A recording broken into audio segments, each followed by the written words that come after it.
Hello everyone, in today's video I will be narrating stories that I found off of Reddit. If you enjoyed this video, make sure you subscribe to my channel, like this video, and comment something down below. But without further ado, let's get straight into these stories. So for context, I grew up in the suburbs, and outside of the occasional play park or sports field, there was nothing to do. Lee and my neighbors used to play knock and run, or its other name, ding dong ditch. For context, I have a sister who is a year younger than me, and my neighbor James was the same age as me. His older sister was 14 at the time, and she also played with us from time to time, although I think she just wanted to hang out with my sister, whom she thought was cute. I was admittedly the biggest coward in the group, and to this day, my flight instinct is significantly stronger than my fight instinct, so I would never ring the doorbell as I would always find a way to wiggle out of it. I always found watching it more entertaining than doing it. On this particular afternoon, my cousins came over. One of my cousins was my age, the other was a few years younger than me and couldn't play with us, and the other was a year older than me, but everyone treated him like he was an adult, even though he was only 11, or at least that's how I perceived it. Let's call this cousin Daniel, as he is somewhat important to the story. My cousins came over, and we were banished outside to play, and we all decided that knock and run was a good idea.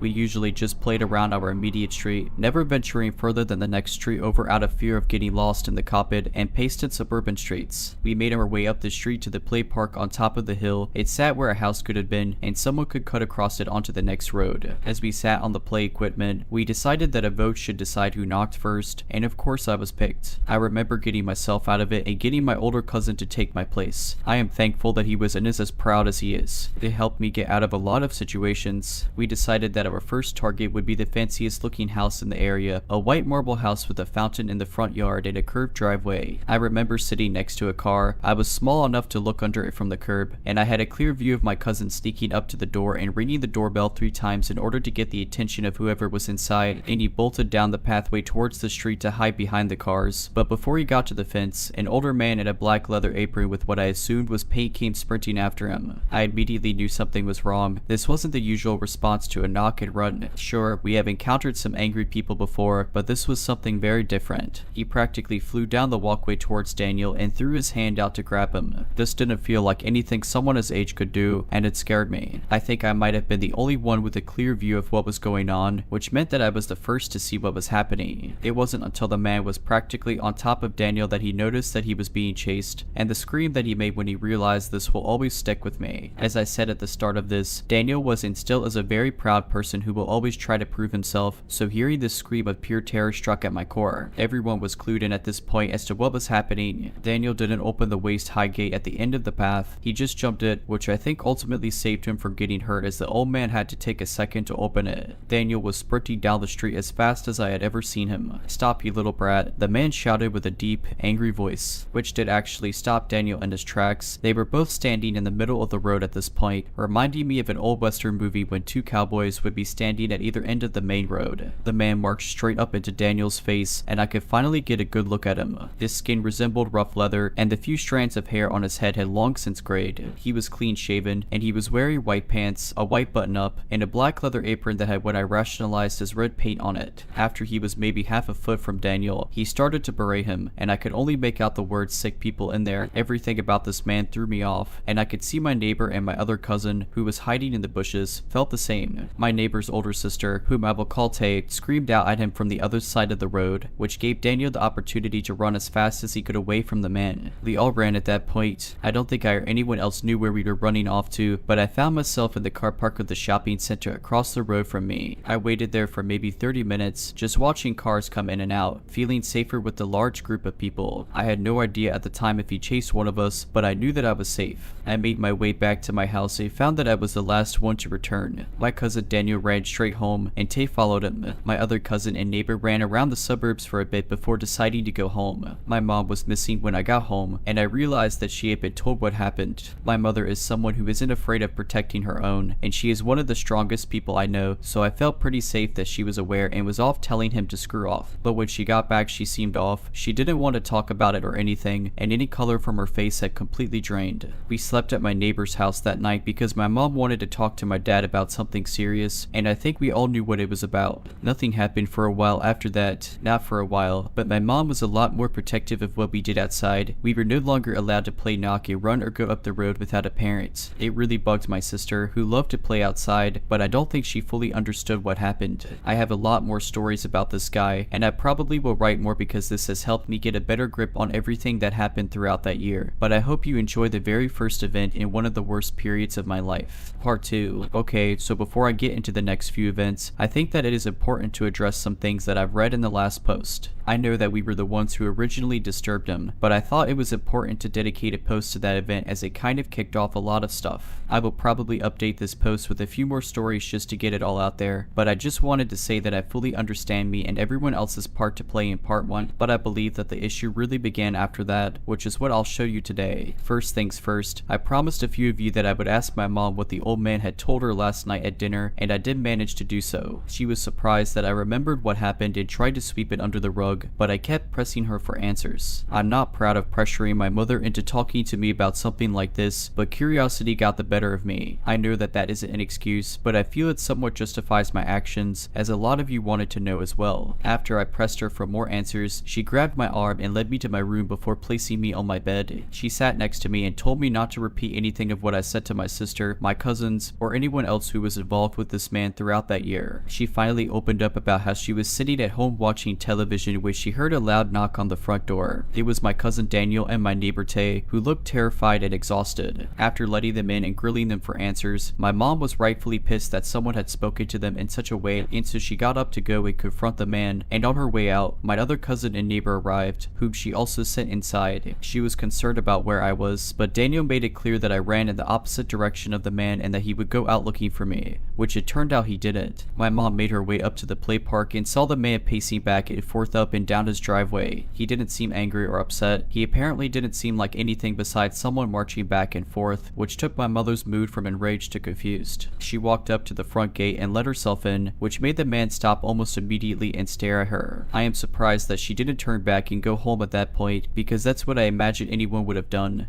But as I said in part 1, I am a coward. The man marched up to my mom and started to berate with her about trespassing on his property, which she met by berating with him about terrifying some kids. This apparently went on for a couple minutes before he said something that terrified her. My mom didn't say exactly what he said because she said that she was trying to forget it, but he said something along the lines of, "I will show both of you what it feels like to have somebody on your property when you don't want them there, and then I'll shut those kids up forever." He tried to grab her at that point, but she quickly moved away and left his yard, swiftly walking back home. This really affected my mom, but that was the answer I got from her. I gave her a hug and apologized for pressing her to tell me, and we got back to dinner shortly after. It had been about a month, maybe a month and a half, since the first initial incident with the man. We hadn't seen him since, and I was forgetting about it until I went to the shops one day. For context, my parents had started to let me go to the shops by myself to grab little things for them. I was young at the time, and the shops were across the road from me, so getting there wasn't an issue. One day, my dad asked me to go and grab a loaf of bread for him. He gave me two $2 coins and sent me on my way to the shops. I was getting used to doing this on my own and enjoying my independence. I grabbed the bread, which was on the far side of the large supermarket, and made my way towards the registers. I stopped by the toy aisle and took a look at all of the low-quality, mass-produced action figures that I desperately wanted. This was part of my routine. Even now, if I wanted something but didn't have money to get it, I would just look at it. But on this occasion, I wish I had just continued to the registers. I felt two hands push me to the ground from my left. I was shocked for a moment, as I didn't fully know what had just happened. The sticky and dusty floor beneath me hurt. It took me a second to look at my attacker, and when I did, I immediately knew that this was very wrong. It was the old man from up the road. He had found me in the place that I had hid from him just a month prior. He started to shout at me, but I couldn't understand what he was saying. I don't know if it was the adrenaline ringing in my ears or his rage just taking over, but the tone in which he was shouting shook me. I tried to get up to run, and when I planted my foot on the ground to get up, he kicked it out from below me, which made me fall back on the ground. Thank God a staff member arrived at this point. They must have heard his shouting from across the store and come to check on what was happening. I didn't get a good look at the staff member, but I am thankful for them. As I got up to run with the loaf of bread in my hand, I could hear the man reacting to me getting away, and it took everything in me not to look behind me to look at him. But I knew that he was furious. I ran straight out of the store with the bread without realizing it and almost threw up from all of the emotions. I told my parents when I got home, and they both both made it clear that I wouldn't be going on any shopping trips by myself from here on out. They didn't think about how me and my sister walked together to school, which in hindsight should have been something that they thought of. The trip to my school wasn't a long one, it was just over a kilometer long, or just over half a mile, but the trip was still tough on small legs. There were quite a few hills, which added time to our trip there, and the path went along a creek with nothing around it. It was nice and isolated, which helped relax my mind after school. Not long after the supermarket incident, me and my sister were walking home from school and just made our way to the beginning of the path along the creek when we saw a van that had been parked there for what I assumed had been a while. I thought it was empty, but as you could probably guess, it wasn't. We turned to enter the creek when the van door opened, and we heard someone shouting out to us, "Hey, do you guys want to drive home?" It was the man. My sister, who was always trusting of others, started to walk towards the truck, but I quickly held her back. "What's wrong?" the man said in a cheerful tone. This was very different from the unintelligible screaming from just the week before, and I obviously wanted nothing to do with this man. I quickly started to lead my sister towards the creek, and the man quickly scooted over towards the door. "Wait up, I will walk you home."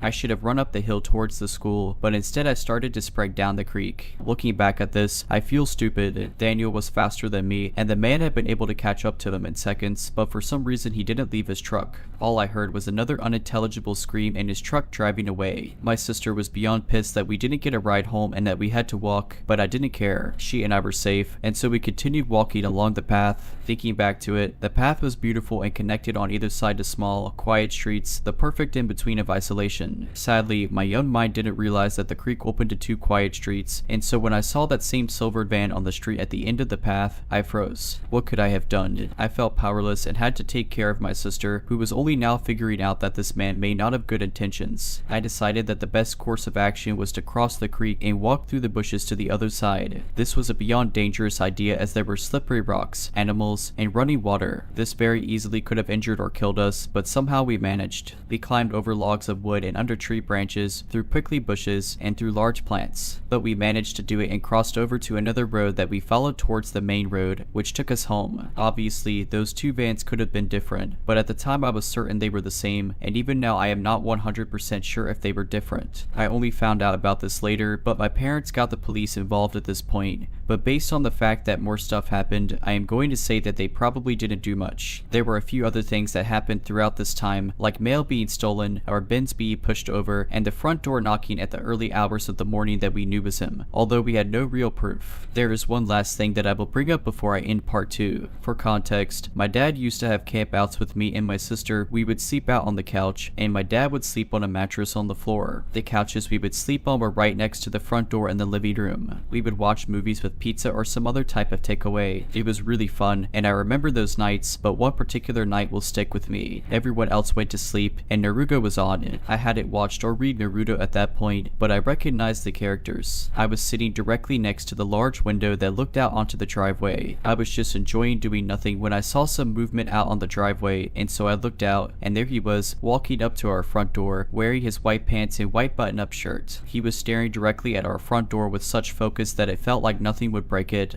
but something did, and it was me. He looked at me, and I could see in his eyes that it was funny to him. He simply held his hand up, waved at me, and then placed one finger on his mouth as if he were telling me to shush, and then he jogged away. I surprisingly fell asleep not long later. Now looking back and remembering what my mom had told me, I think I know what he was trying to do. Part 3. It was summer, and the local council decided to have a fair. The local council hired a few clowns, some face painting stations, food trucks, and bouncy castles at the local football field. Of course, me and my sister were beyond excited to go. For a young child, this was the hottest ticket in town, and my parents were happy to take us as it was just down the road and free. I remember the field being beyond busy, the crowd was difficult to walk in and even harder to see through, but we managed to find ourselves right next to a giant blow-up bouncy slide. As it was summer, the actual balloon of the slide burned to the touch, and the sun made me feel like I was slowly melting. Regardless of this, I must have spent at least 40 minutes going up and down that slide. I was having too much fun and didn't notice that both my parents and sister had gone missing in the giant crowd of people. I got down from the slide, put my shoes and socks back on, and started to make my way through the crowd. I didn't actually know where I was going, and I remember feeling incredibly anxious as I waddled around the fair. It wasn't until I felt a hand on my shoulder and then on my forearm that I felt a little safer. It was my dad. I thought he had found me. I couldn't actually tell whose arm it was, as the angle at which it was holding my arm made it difficult to look at in a crowd. The whole day was overly stimulating, and I wasn't thinking clearly. I should have have known from how hard the hand was gripping me or the fact that it was leading me to the parking lot that something was wrong. I only really felt terror when I saw my parents running towards me, running faster than I had ever seen them run. Adrenaline immediately coursed through my veins, and I pivoted my body around and immediately saw the leathery hand on my arm and white pants. The link was connected in my mind as to who this was. My mother's scream was the first thing I heard, and the angry or annoyed grunt of the old man followed it. He started to jog with me towards his truck, but I had started to fight back against his grip. He may have been old, but he was stronger than any elderly person should be, and he was faster too. Everything about this man was wrong, and it may have been my young mind making it all up, but I still believed that something was very weird about him. No elderly person should be like this. At this point, I was only a couple feet away from his car, and as he opened the door, I felt two hands on my right arm that pulled me hard against the man's grip.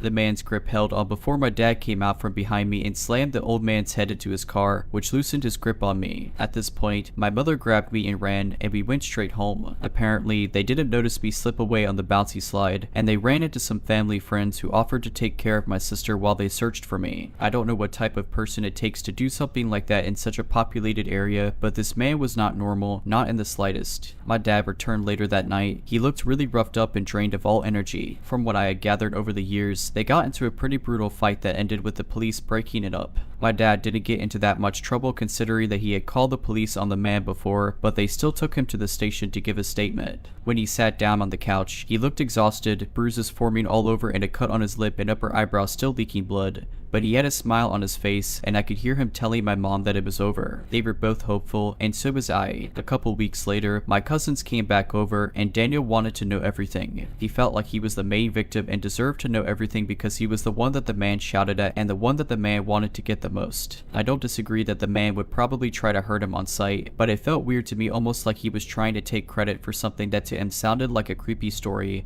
but to my family was real. Anyway, we decided to go out for a bit. My parents trusted us because we were with my older cousin. We went up to the usual play park, which was across the street from the man's currently vacant house. Daniel was telling us all about how he swore that he saw him near his house. Keep in mind that he lives almost 3 hours away. I am not saying that he is a liar, but I am saying that he wanted to be part of this. Anyway, we were playing hide and seek. Tay, our neighbor, was seeking, and she had only just started to count down from 60. I always tagged along with Daniel because he always found the best spots. We ran across the road towards the man's house, and Daniel jumped the fence, which I immediately stopped at. "Come on," he said from the other side of the waist-high fence. "No one will find us." The house felt like a void that we would get sucked into, and I had up until this point refused to even be near it. But for some reason I agreed. I joined him in the man's yard, and to my shock, Daniel wanted to go deeper into his home, not just his yard. I made it clear that this was a very bad idea. Even if he was in custody, jail, or whatever, we would be breaking into someone's home. Daniel didn't seem scared by it, though I think the whole idea of being in the man's house seemed too attractive to him. We went around the side fence into his backyard. It was overgrown, almost like no one had been living there for years. I made my way towards his back window and looked inside. From what I could make out, he was a hardcore minimalist, only having a television, chair, fireplace, and shelf that housed some photos of a much younger man and some medals. He was a veteran. It changes nothing to me, but it explains his above average speed and strength, especially for his age. The sound of a door sliding open almost made me yell in fear. Daniel had found an unlocked sliding door and wanted to venture inward. I ran around to find him, but he was already inside before I could stop him. At this point, I was also curious to find out more, but I understood the risk of this all. It didn't matter if I understood it because I went in with him.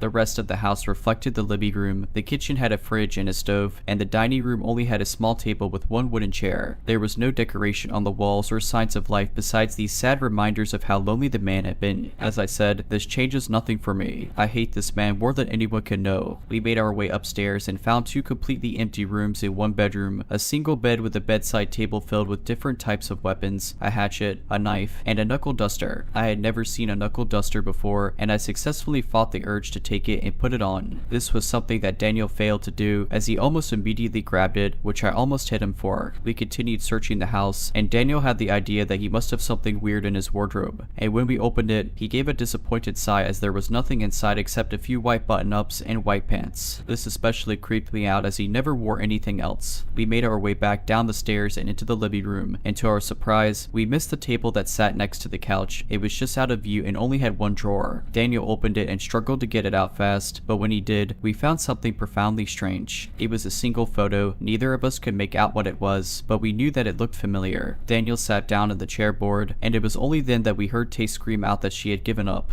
Daniel shot up and sprinted back out to the backyard. We had both completely forgotten about her, but as I put the photo back into the drawer, something stood out to me about the photo. The fence was navy blue. This was something unusual in my area, and I knew of only one navy blue fence in the suburb, our side door entrance fence. This realization made the photo seem so much clearer. The white pebbles on the ground leading to the backyard, the cream color of the garage next to it, and the green bush at the end of the path. This was my home. He had a photo of my home. I quickly met back up with Daniel and Tay, and we went back home. I should have told my parents, but I was scared that I would be in trouble if they found out that we were in his home. I understand why we would be, but I still didn't want to live up to it. About a month after that, we were having another camp out with me, my dad, and my sister. Both my sister and my dad had fallen asleep with the television still on, illuminating the room. It was one of those weird situations where you were both really comfortable and really uncomfortable. That was my situation, and on most nights I love this feeling, but that feeling will always be tied to this night. I was drifting off to sleep as well, but I heard the sliding back door open slowly. I peered up above the couch and saw a silhouette of a man standing in the doorway. I froze with fear and started to cry. My dad woke up at this point. I am not entirely sure how. Maybe it was a parental instinct, but he knew almost immediately that something was wrong. He got off the bed and crouched towards the dining room, which is where the back door was. The other man had begun to walk slowly through the house at this point, murmuring to himself. To my horror, I recognized the pants, the bright white pants. So many questions went through my mind, the most prevalent one being how he was in custody. But none of that mattered because there he was, standing in my dining room, holding something. My dad charged him from around the corner and tackled him into the wall. The old man punched him in the arm, and my dad immediately dropped that arm. It was the knuckle dusters that Daniel was wearing. It was at this point that the lights turned on. I don't know if it was my dad or the man, but they came on, and my dad made a noise of pure horror. Both men were fully healed from their last fight, but my dad took a real beating. I had always expected that the old man had had his butt kicked, but now I am not so sure. My dad was standing in the doorway to the living room, shielding us with his body. My sister was awake and crying at this time, as was I, and my mom also ran down the stairs and immediately saw everything that was going on. The man had lunged at my dad with a thing in his hand that I could see was a hatchet. My dad threw himself to the side, and his other arm got grazed by the hatchet, drawing blood. My mom at this point leapt towards the old man and pushed him into the kitchen bench, which made him scream, but he was up almost as fast as he was down. He slashed at my mom and missed her, and my dad ran to the other room and started to call the police. My mom was dodging his slashes while also throwing things at him. Once she got to the knife block, she armed herself with 2 knives and threw one of them, and the handle hit him in the face, knocking him back. My mom took the opportunity and drove the knife into his shoulder, which made him scream again. He fell to the ground and didn't try to get up until the police arrived. After this happened, we moved not too far away, maybe just half an hour away. Even though we lived so close to that place, we have never returned. As much as I have been tempted to go back and relive some stuff, for the time being, I am pretty comfortable staying here. Apparently, he paid bail and was staying in the hospital for a while before staying at somebody else's house. I know that he made his way back to his house before making his way to my home. It creeps me out to think that I could have been in his home at the same time as him. Well, anyway, it's been 10 years, and it's been something that's been on my mind for a while. I want to thank you all for hearing my story.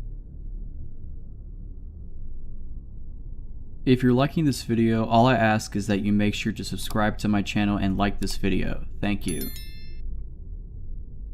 I grew up in a small town. The total population was maybe 2,000. Everyone knew everyone else, or at least knew your family members. It was a safe town with mostly middle-class working families. Nothing major ever happened and the crime rates were low. I grew up feeling safe and secure. To note, I grew up in the 90s. One summer day, my good friend Ginny and I were out for a bike ride. We were 11 years old. We were allowed to bike anywhere we wanted, as long as we didn't leave our town and wore our helmets. There was a new road being constructed in between the 2 main neighborhoods. The new road was to provide a shorter way of accessing the main road to get to the next town. At the time, the road was still under construction but was nearly complete. All that was left was paving and painting. Ginny and I decided to bike down the gravel road. Ginny and I were about halfway down the road. The road was about 1 kilometer long. At the halfway point, we noticed a man walking. He was early 30s and very handsome. I didn't recognize him and Ginny didn't either. As we got closer, he broke out in a big smile and said hello. We said hello back as he didn't seem threatening or scary. He asked asked us if we were having a good summer and we said yes. He told Jenny and I he was a photographer from a nearby city and was in town to scout out models for his new postcard company. He said Jenny and I had beautiful features. He said everything in a very flattering way that made us feel special. He said we could be models. He asked if he could take our pictures. He said we had the look he wanted and the scenery right now is perfect to promote the town. He said he knows he will sell tons of postcards and we could all make money. Jenny and I eagerly agreed. He got us to stand with our hands on our hips and smile big. He took a disposable camera out of his back pocket and began snapping photos. He took about 10 photos in total from many angles. I remember feeling a little uneasy and said we should probably go because we needed to be home soon. He said he would get in touch with our principal on the first day of school to give us some money from the postcard sales. We foolishly confirmed we went to the local elementary school, though it was the only elementary school in town, so it wouldn't be hard to figure out. Neither Jenny or I remember to this day giving him our names. This is an important detail for later. Jenny and I talked about becoming famous on the way home. I told Jenny that I wondered why he didn't have a professional camera. She said she wondered that too, but we agreed cameras are expensive, so maybe he didn't have a nice one with him in case it rained.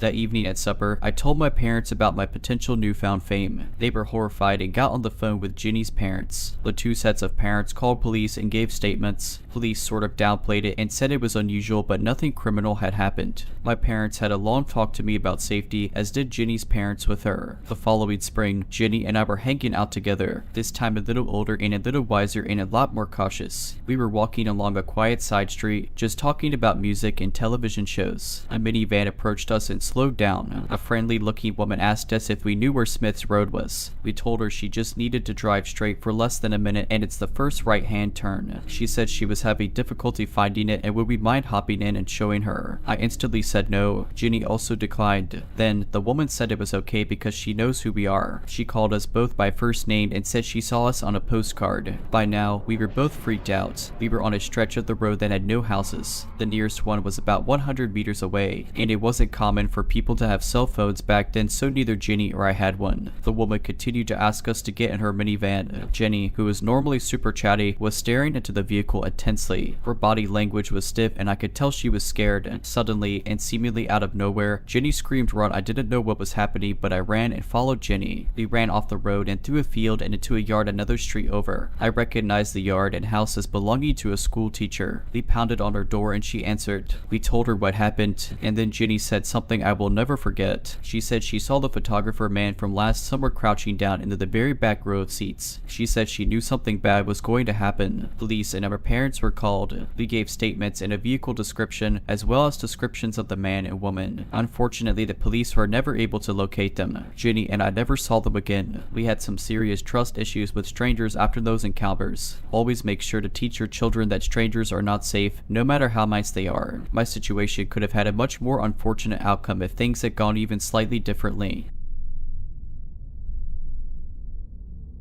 I was about 5 or 6. I went to my local kindergarten and I was as carefree as a child can be, the greatest of my worries being if my mom forgets to pick me up from school. She never does, and every day we walked from school to home and vice versa since it was a good walking distance. We lived in a compound that's kind of secluded and mostly inhabited by old people or boarding students who went to the university near it. This morning started out like any other. My mom picks me up and we're walking along the small path in our compound along with 4 other people, 3 high schoolers, 2 of which were walking together, and a female college student. She was holding a handkerchief over her head because of the heat. The sun was high up and glaring in the middle of the day that you wouldn't expect anything to happen. But it did. We were quite far back from this group when I turn around and see a man join us. He's clearly not from there. He had a bright neon green bag in front of him which was slightly opened, one of his hands inside it. His clothes were kinda dusty, but most of all, he was glaring at us. It was just us 5 walking in this quiet compound, and my little self didn't think much of it up until my mom squeezed my hand and started speed walking. At first I was confused, but I knew the only thing that could trigger this was that there was danger behind us, and it came in the form of the stranger that was following us closely behind. I kept looking back discreetly and still he kept staring at all of us, getting closer and closer. I looked up at my mom trying to ask what was going on, but her low murmurs didn't really translate well for me, except my ears picking up on the word knife. That's when I felt my stomach drop. As a child, you only ever watch of scary situations happening on television, never really thinking you'd be in any real real danger, but I was now in one, and my stupid little legs weren't fast enough. Factor in my mom's older age, she was around 50. Compared to our other companions, we were the easy target. We were pretty much at the back, but our house was near and I focused on that because if I thought about the threat behind us, my legs would feel like jelly and I'd end up slowing down. Still, I couldn't resist looking back. He just kept getting closer and closer, shortening the distance between us. I remember thinking about how I wanted to scream for help, desperately looking at these houses that seemed empty, wanting to go inside, but my mom's firm grip kept me going. Anyways, we lived here too. I never really knew if the others were aware of it, not much until later. One of the high schoolers left to a house over the basketball court, and further down the path, the pair veered off to a different trail that led to the main highway, so it was just us and the female college student. At this point, the man was also speed walking and catching up, but our apartment was merely a few steps away, and my mom and I dashed towards it, up the stairs and into the comfort of our own home. The man gave us one last glare, but he continued to walk.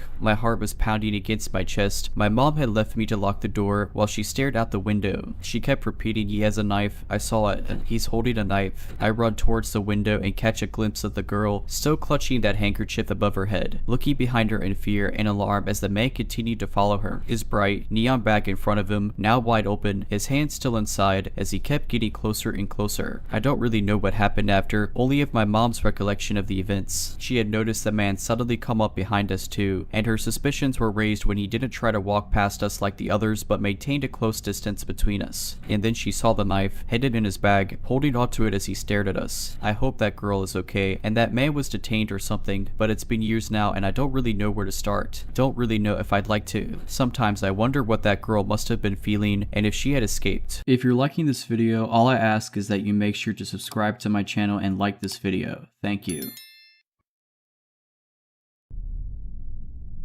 Hi, this only happened a few hours ago, so I'm shaken, but it's too early in the morning to phone and wake up friends, and I needed to talk to someone and get this out. I'm so creeped out and concerned, so I thought of coming here. Brief setting and context: I'm a woman in my 30s, caring for my elderly parents, so staying in a downstairs room in my childhood home at the moment. The window faces the main street, which is an average residential street in a fairly quiet area. The bed faces the window. I often leave the window open at night since I need it to be cool to sleep, and I haven't really worried about it since there's a cabinet with an aquarium in front of the window area, not blocking the window from view, and I can reach to open and close it, but it would make it difficult for someone to climb in. My dog, Sable, also always sleeps in the room with me. While she's a sweet-natured, medium-sized dog who doesn't look the least bit threatening, she's a fantastic guard dog in that she's always alert to any noises, and will stand her ground and bark and growl if she senses a threat, so I've never really worried about the open window. After tonight, I won't be able to do it again. It started at maybe 3:30 or 4 in the morning sometime. I was awake. Since I care for my parents, I often have disrupted sleep patterns and I'm awake at odd hours. I was reading a book and heard Sable growl, low and deep.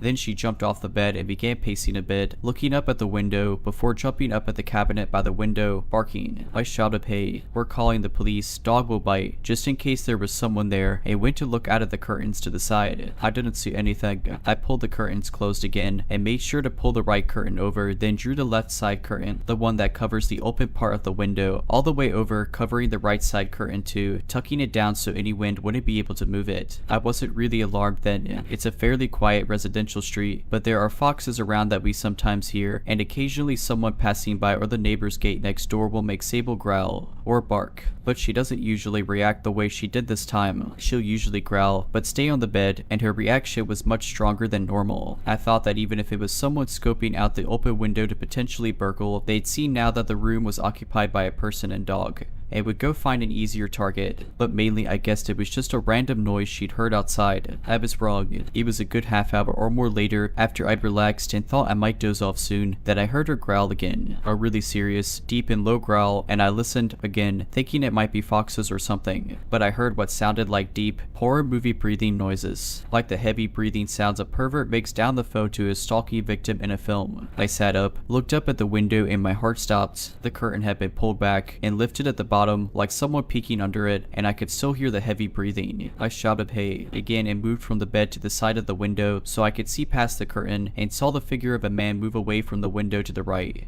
towards the front door and the exit of the front garden. Too dark to make out features or clothing, it was just a dark male figure. Shaking, I immediately thought that since I knew he'd moved away and wasn't at or under the window, I reached it, pulled it shut, grabbed my phone, and called the emergency services. One thing that creeps me out, in hindsight, is that it would have taken a few seconds for me to move from the bed to the side of the window, and that was after I'd shouted and he knew he'd been seen, but he must have stayed there even knowing I'd seen him, until I moved the curtain and could see out, then he moved away. The heavy breathing also had to be deliberate, it was so loud, like someone trying to frighten me. While on the phone with police, I went around the ground floor of the house turning lights on, making sure the rest of the house was still secure, and it was. Very careful to lock doors and all the other windows at night, and everything looked undisturbed. 2 patrol officers came shortly before 5 in the morning and took the report. They suggested asking the neighbors if they have camera footage and to let them know of a potential prowler in the area tomorrow. And they went to drive around the area, saying that they'd be wanting to know what someone was doing wandering around at 5 in the morning, the time the police arrived anyway. Since the dark meant I only saw the shape of a person, no real description, I doubt they can do much. I couldn't even be 100% certain it was a man, but the breathing and the figure I saw instantly made me think male. The outline of his head looked smooth, so either bald or wearing a tight cap, and height would have been average, 5'8" to 5'10". I'm still shaken, but feeling angry and violated, and wishing we had a camera system now. We'll be looking into that. I never thought anything like that would happen. Don't have any enemies, no recent exes, no one I know of harboring any grudges, since I'm caring for my folks full time now. I'm not out socializing or making any enemies, nor are my elderly and disabled parents. I'm at the wrong side of 35 and living in jeans or joggers and shirts, no makeup or fussing with hair most of the time, so not a likely target for a peeping Tom pervert. If it wasn't for the fact that it was my dog who alerted me to something both times, I'd wonder whether I was half asleep and dreamed it. That I'd imagined it, I have to think it was someone who was looking to burgle a house, but for the fact that they came back so much later, maybe someone on drugs or having a mental health episode, or, and this one bothers me most, someone who wanted to scare me. But why? Who? They know where we live. Are they going to come back?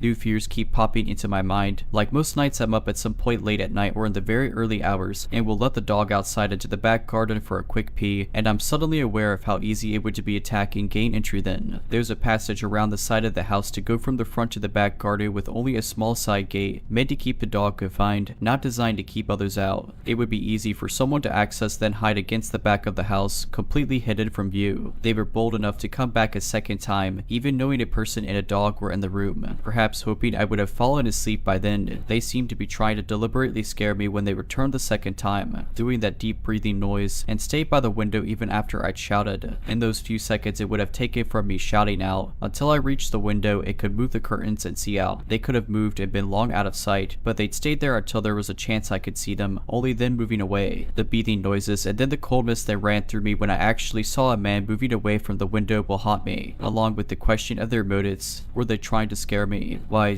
what's to stop them coming back?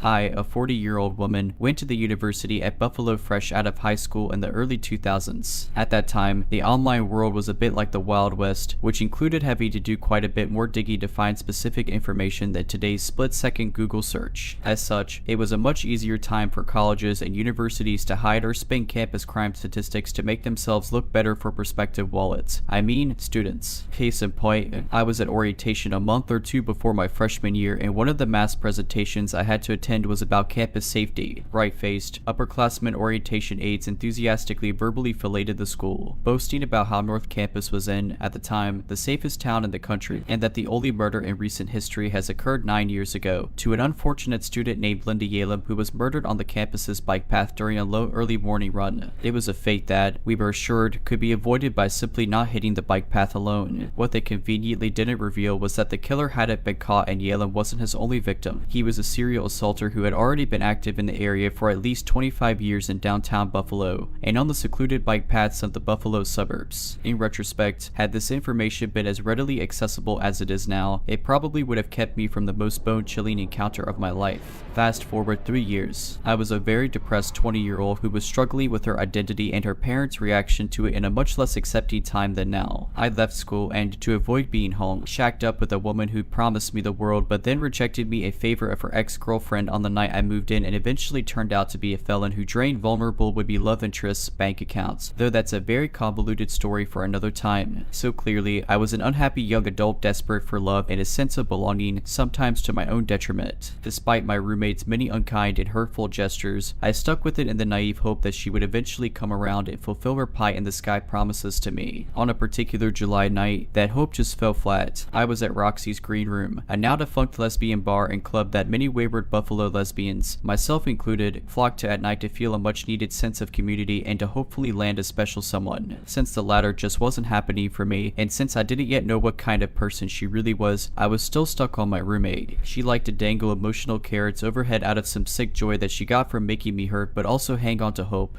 And after a promise to hit Roxy's alone with me and talk about us, she showed up with her ex turned current and shut me out. I was wounded and upset enough to leave around 1 in the morning, well before the 4 in the morning last call that I was still young and spry enough to stomach, and without a ride home like my usually wiser self would have secured. While my apartment on Delaware was walking distance from Roxy's, it was a good half-hour walk. Being as emotionally charged as I was, though, I angrily hoofed it down the main street sidewalk, still managing to follow the pedestrian rule of walking against traffic despite stupidly ignoring a rule I knew well for years, which was never leave a bar at night alone, especially if you're walking. I got exactly halfway home when a dark green sedan started driving toward me. I thought nothing of it until the car slowed down near me as I walked. A lone middle-aged man was in the car with a skin tone that I originally associated with the guy being Italian, but in retrospect, he could have easily been Puerto Rican. He had dark hair and, most importantly, almost impossibly dark eyes that seemed to hold no light of good intentions. My walk resumed. I put the guy out of my mind and I continued my trek, but the peace didn't last. About 2 or 3 minutes later, I see a familiar green car coming up on me again. This time, the guy's window was down a bit and he shouted, "Hey," in a beckoning manner and gestured in a way that made me wonder if he thought I was a lady of the night. Now that incensed me, despite my recent struggles with my identity and the resulting entropy in my life,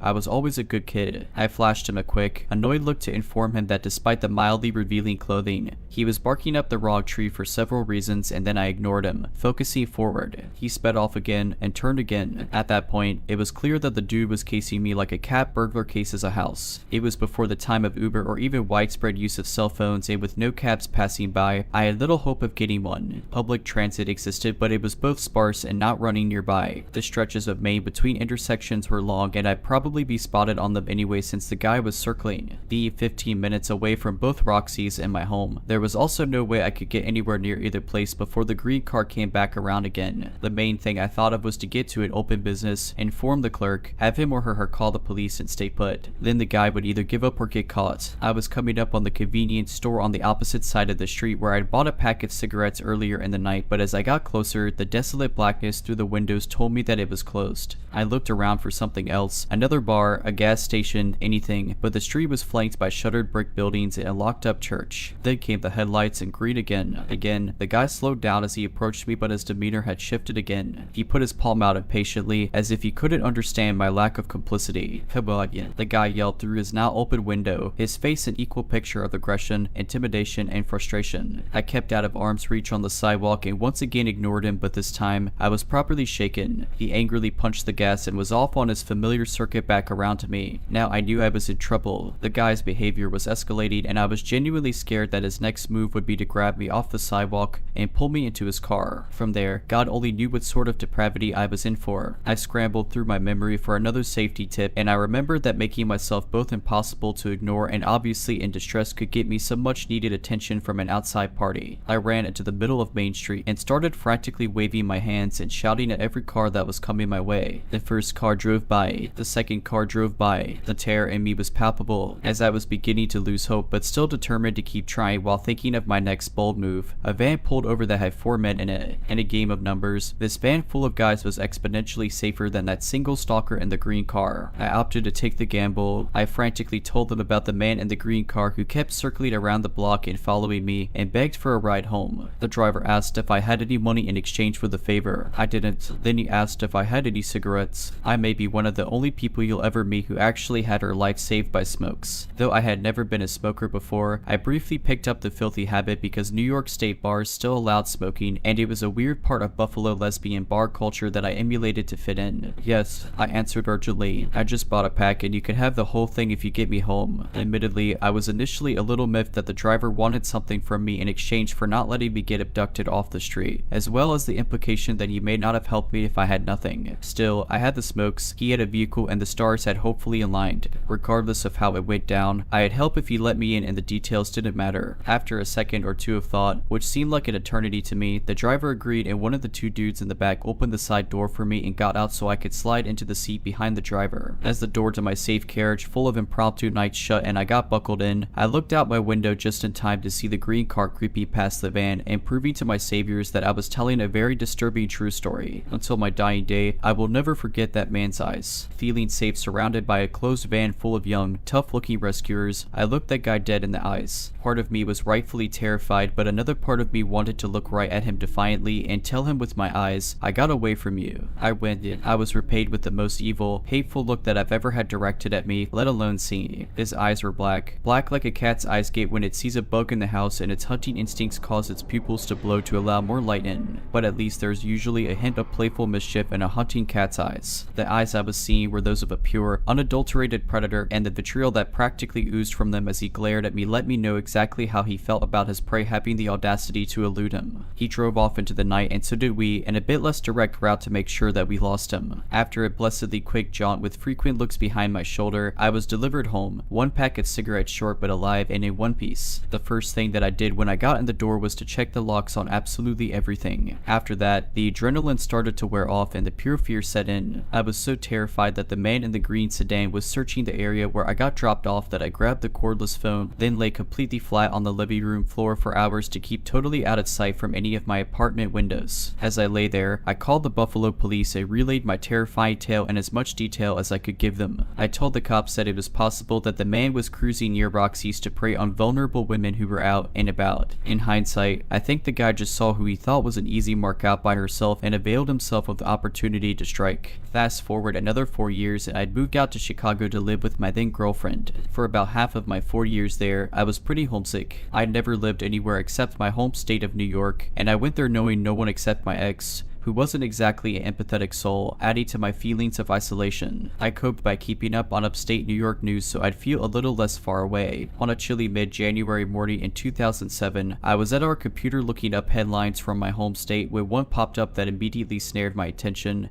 Bike path grabber is arrested. By then, I knew the moniker well. The internet had since aged into a beautifully organized repository of knowledge. I became familiar with the Buffalo area mystery man and his active status throughout my time in Buffalo. Now I had a name for the specter responsible for that bit of eeriness that was always in the back of my mind when I was a student. The bike path grabber was revealed as Artemio Sanchez, a middle-aged native of Puerto Rico who coached his son's sports teams and was affectionately referred to as Uncle Al in his neighborhood. As with many other killers, his disguises were his community involvement and just being ordinary. The man was estimated to have been responsible for 9 different assaults around the Buffalo area since 1975 and had confessed to 3 murders, the Yalem murder in 1991, a second in 1992, and a third which had occurred only 3.5 months prior to his capture. I don't know if you've ever felt your heart somehow get wedged up into your voice box and get dropped into the depths of your stomach simultaneously, but believe me when I say that it's possible, given the right catalyst. For me, that catalyst was the printed proof that the man was active while I lived in Buffalo and frequented Roxy's. He had to have at least been attempting to sate his evil impulses for those 14 years. That realization gave me a very, very bad feeling that I'd crossed paths with someone much more dangerous than I'd realized. The news article had no picture of Sanchez, but this sickening feeling in me prodded me to find one. It was almost as if I knew what I would see before I ever even looked at him. I Yahoo searched his name, because that was still a respectful means of finding things on the internet in 2007,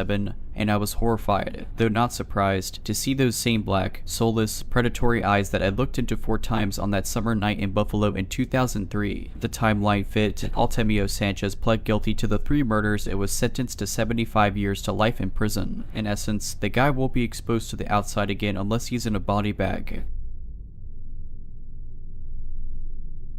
If you're liking this video, all I ask is that you make sure to subscribe to my channel and like this video. Thank you.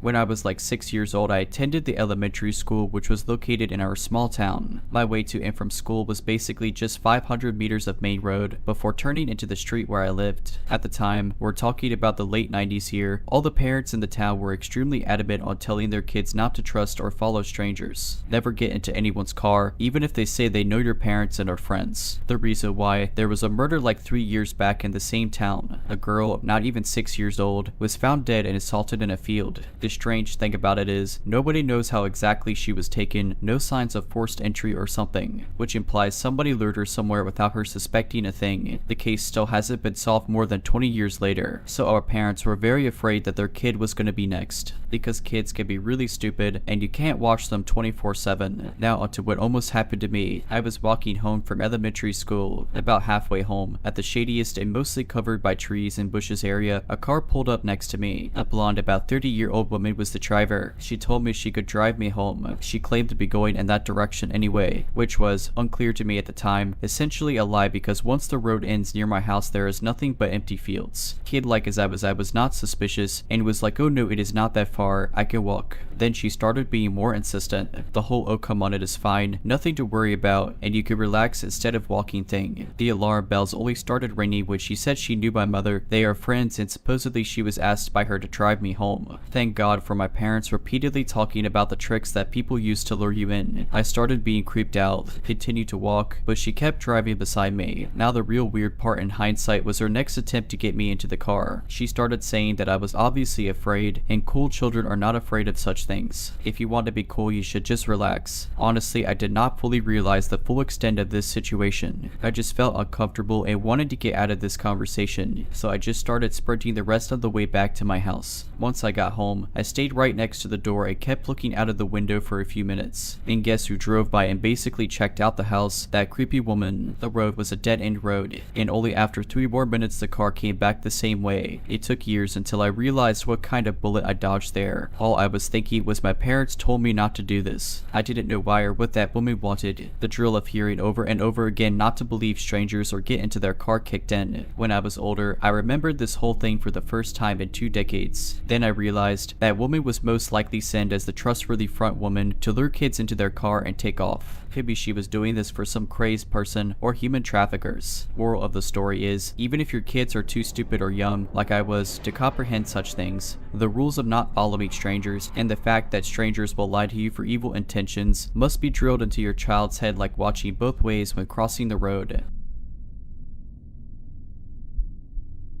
When I was in my early 20s, I moved to Southern California with my aunt. Once I had a job established and steady income, I found an apartment that was super affordable at $350 per month plus utilities. The first red flag because California is not cheap. The other residents in the apartment were a 45-year-old man named Zach and a 45-year-old woman named Tina. They weren't a couple. Tina was a little difficult to deal with. She had very strong obsessive-compulsive disorder on a lot of things and we mostly avoided each other, but this story is about Zach and his friend Mike, who is also 45 years old. Mike and Zach were childhood friends and Mike lived in the same apartment complex as us, so he was over a lot. Every time I would come home from work, they would be polishing off a handle of vodka and then would go out. I didn't really think much of this other than, wow little lady, you sure could put it away. I wasn't super comfortable in the living situation, but it was cheap, I was in school, and I tried to make the best of it. I got along with Zach for the most part if it was just him around, but Mike was just a time bomb. Here are just a few instances that just gradually got worse over time. The first incident, Zach invited me out with Mike and another friend of theirs out to a local bar a couple of miles away. I was comfortable around Zach and I got into the passenger side of this truck. I didn't have any negative interactions with anyone until this point. Mike went ballistic in our complex parking lot about how I was selfish and had no business in the front seat because I wasn't Zach's girlfriend. It was weird because a man the same age as my dad was throwing a tantrum over the passenger seat, so I just got out and went back to my apartment. My first rain check bounced. I apologized to Zach and discovered that my checks had misprinted the account number. I paid in cash and paid the bounce check fee and thought all was okay, until I got home one evening and Mike was over as normal, but starts interrogating me on why I couldn't pay my rent. I was only 22 at the time and didn't really want issues, so I was just like, hey, I apologized and took care of it. Even though Mike didn't live in the apartment, he would not let this go. He would just scream at me saying I was lazy, that I should be evicted, and on and on. The iPhone 6 came out around this time and Mike got the phone. He told me he would let me look at it if I gave him head. that. It was just uncomfortable and awkward. What do you even say to that when this dude is always trying to scream at you? We weren't friends and never really had a good interaction together, so I just kind of did finger guns and was like, yeah, he got me, and waited to my room. It's also important to note that Mike and Zach both had 2 driving under influence charges. Zach was a school teacher and ended up being let go because of the charges. However, both men continued to drink excessively all of the time. I also had to have a key made for the lock on my bedroom door because it would get violent a lot, and that was my safety net. A lot of other instances happened, but this one takes the cake and is the point to this story. Zach and Mike had gone out and took an Uber to whatever local bar. I had gotten home and went straight to my room as always. I hear the front door swing open and Mike was pissed drunk, screaming his head off about how he lost his new phone. This guy starts beating on my bedroom door demanding to be let in because he knew I had this phone. I cracked my door open and he had stepped away from the door with his fists balled up like he was going to hit me. I told him I didn't have the phone. Mike circles back to the one time, months prior at this point, that my rent check bounced and obviously I need money. He demands that he come into my room and tear my room apart looking for said phone. I told him absolutely not and shut and locked the door. Mike started banging on my door and trying to unlock it, threatening my life, saying he was going to assault me so I could get what I deserved for being a thief. Lots of other gross and scary things. I was told if I called the police that he would beat me to a bloody pulp. This was especially scary because my aunt was my only family nearby and she wasn't really helpful. She just told me to be an adult and deal with it. Other than that, I didn't really have a support system. I told Zach a couple of days later that I would be moving out immediately and would not be paying rent for that month. Then out of Zach's dark bedroom, Mike just pops out with this creepy, sinister smile saying bye, almost taunting. I hurried into my room and locked the door. I could hear Zach blaming Mike for me moving out and Mike continued to just call me names and asking how I had the money to move out. The phone was found, for anyone who's curious. It had fallen out of his pocket in the Uber he was in, but obviously the first step to finding the phone was to flip out on me versus calling the Uber driver. This was almost a decade ago and I don't know what happened to that pair, but I wish them nothing but the worst. So Mike and Zach, I'm glad we crossed paths because it makes for a good story and I learned that if I can deal with 2 insane men, I can deal with literally anyone.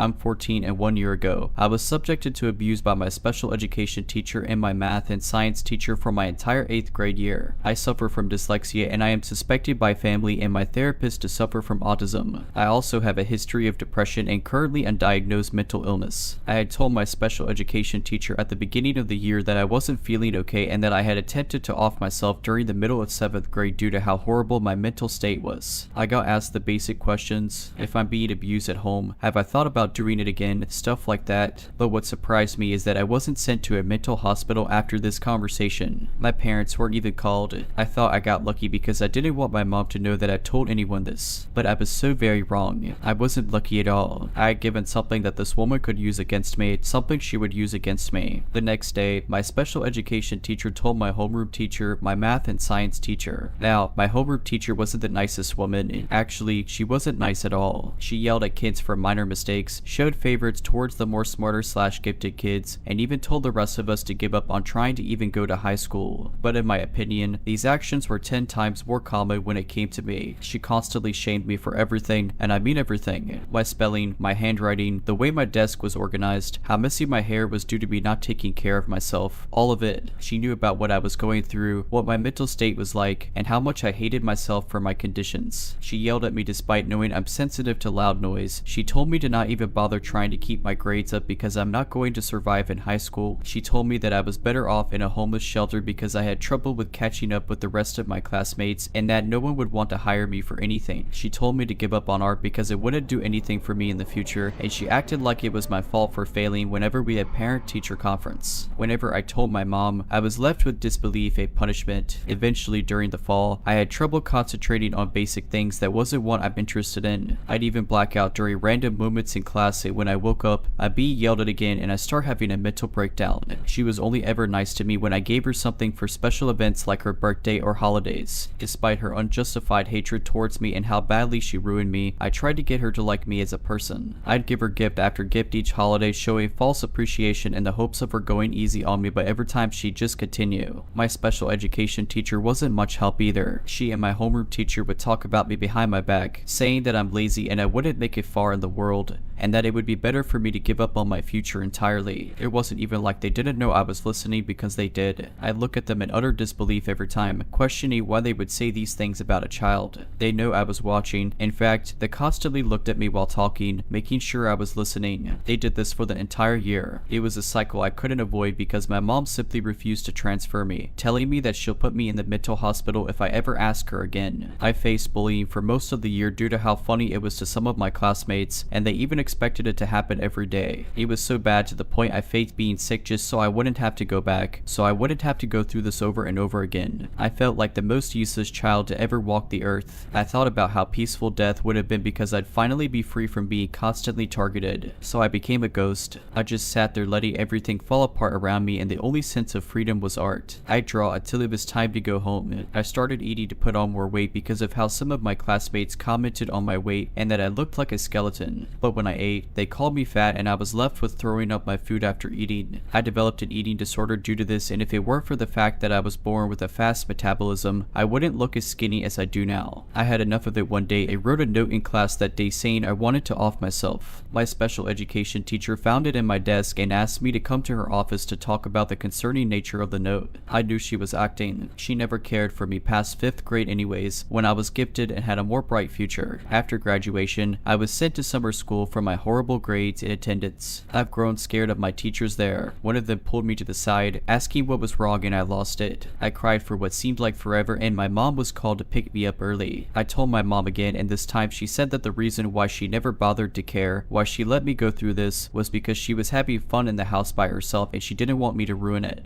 But she says she is sorry for letting me go through this. I love my mom, but I'll never forgive her for this, and I'll never forget what I had to go through. That entire year was bad because the people who were supposed to help me were instead breaking me down for being different. I'll never forgive those people for anything. I'm trying to learn how to love myself again. My teachers in my high school see me as a smart kid, and it's truly a blessing that I made it out of that situation alive. As for my homeroom teacher, she retired afterwards, and I have no idea where my special education teacher is now. But I hope she is doing alright in her life, because you have to be all the way screwed up to do that to a child and think it's alright. If you're liking this video, all I ask is that you make sure to subscribe to my channel and like this video. Thank you.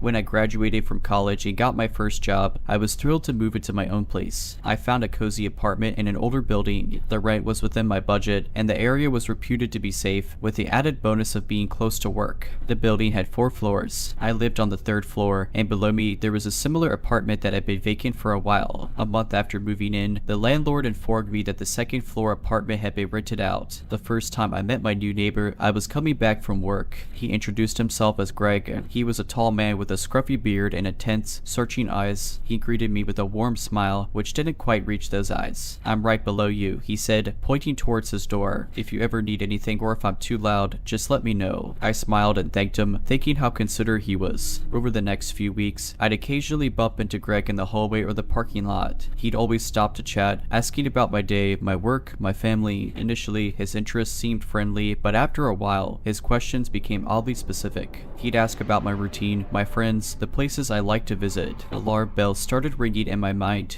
Then strange things began to happen. I'd come home to find my mail disturbed. Sometimes, I'd be sure I'd closed a window, only to return and find it open. One night, I was jolted awake by the sound of something scratching at my door. I rushed to look through the peephole but saw nothing. However, the most disturbing thing was the noise from Greg's apartment. Late at night, I'd often hear tapping sounds from the floor beneath my bedroom. They'd start slow and rhythmic and then get faster and louder. The first few times, I brushed it off as some DIY project Greg was undertaking, but it persisted almost every night. One evening, as I was getting ready for bed, the tapping started again. But this time, something was different. It wasn't just beneath my bedroom, it moved, following the exact path I walked. If I moved to the kitchen, the tapping would relocate right beneath my feet. I felt like he was tracking my every move from the apartment below. Terrified, I decided to confide in a close friend, Lisa. She suggested setting up a discreet webcam in my apartment just to check if someone was indeed entering my my place while I was away. The next day, the camera was in place. At work, my phone buzzed with a notification. I had set the camera to alert me with motion detection. Heart pounding, I clicked on the link. The live feed showed my living room, and Greg standing right in the middle, holding a stethoscope to my ceiling. He was using it to listen to my movements above.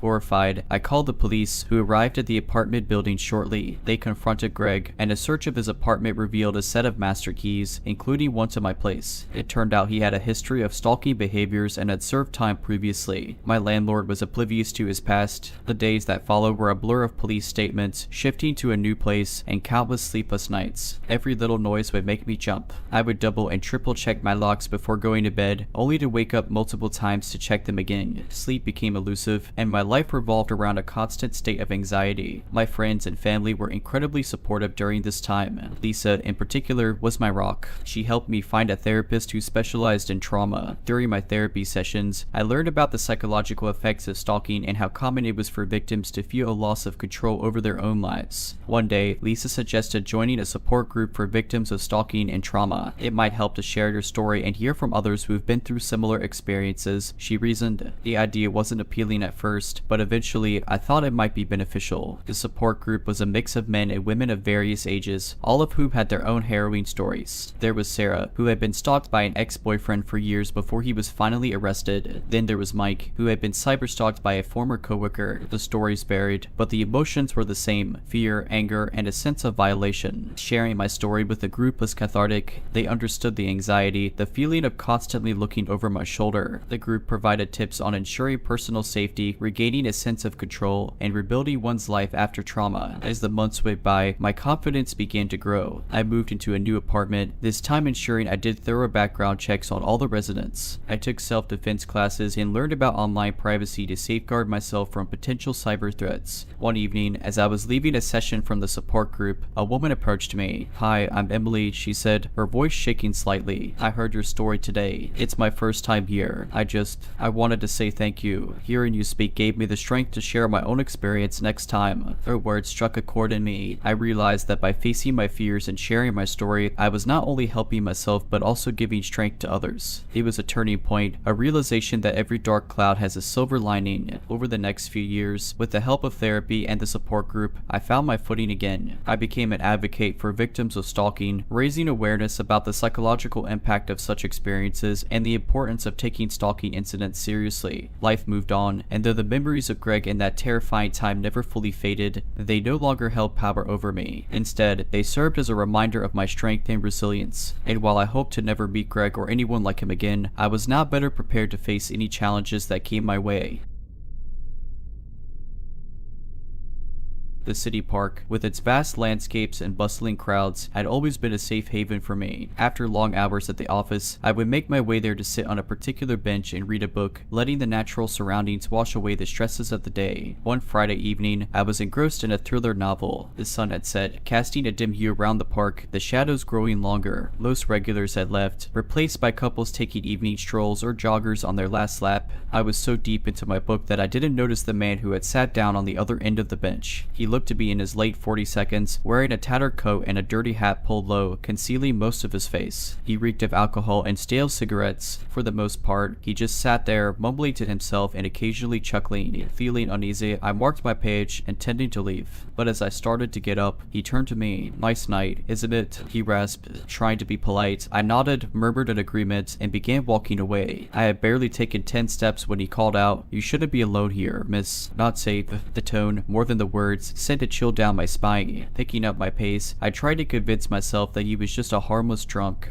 But when I glanced back, I saw him following, his gait uneven but determined. Panicking, I decided to head towards the more populated side of the park. My heart raced as I heard his footsteps growing louder, and I realized he was now running. A quick look around showed that the park, which was usually filled with laughter and people, was eerily silent, save for the soft crickets and our echoing footsteps. I thought about calling out, but who would hear me? Instead, I dug into my purse and found my phone. Dialing 911, I started narrating my situation in a hushed tone, all the while power walking walking toward the exit. The dispatcher told me to stay on the line and head to a more populated area, assuring me that police were en route. Suddenly, from a nearby pathway, a group of teenagers on bikes appeared. Seizing the opportunity, I yelled out to them, explaining that I was being followed. They instantly formed a protective barrier around me, with two of them trying to confront the man. Startled by this sudden interference, the man halted, raising his hands in a mock surrender, muttering about just wanting to chat. But his eyes, dark and unyielding, told a different story. The police arrived minutes later,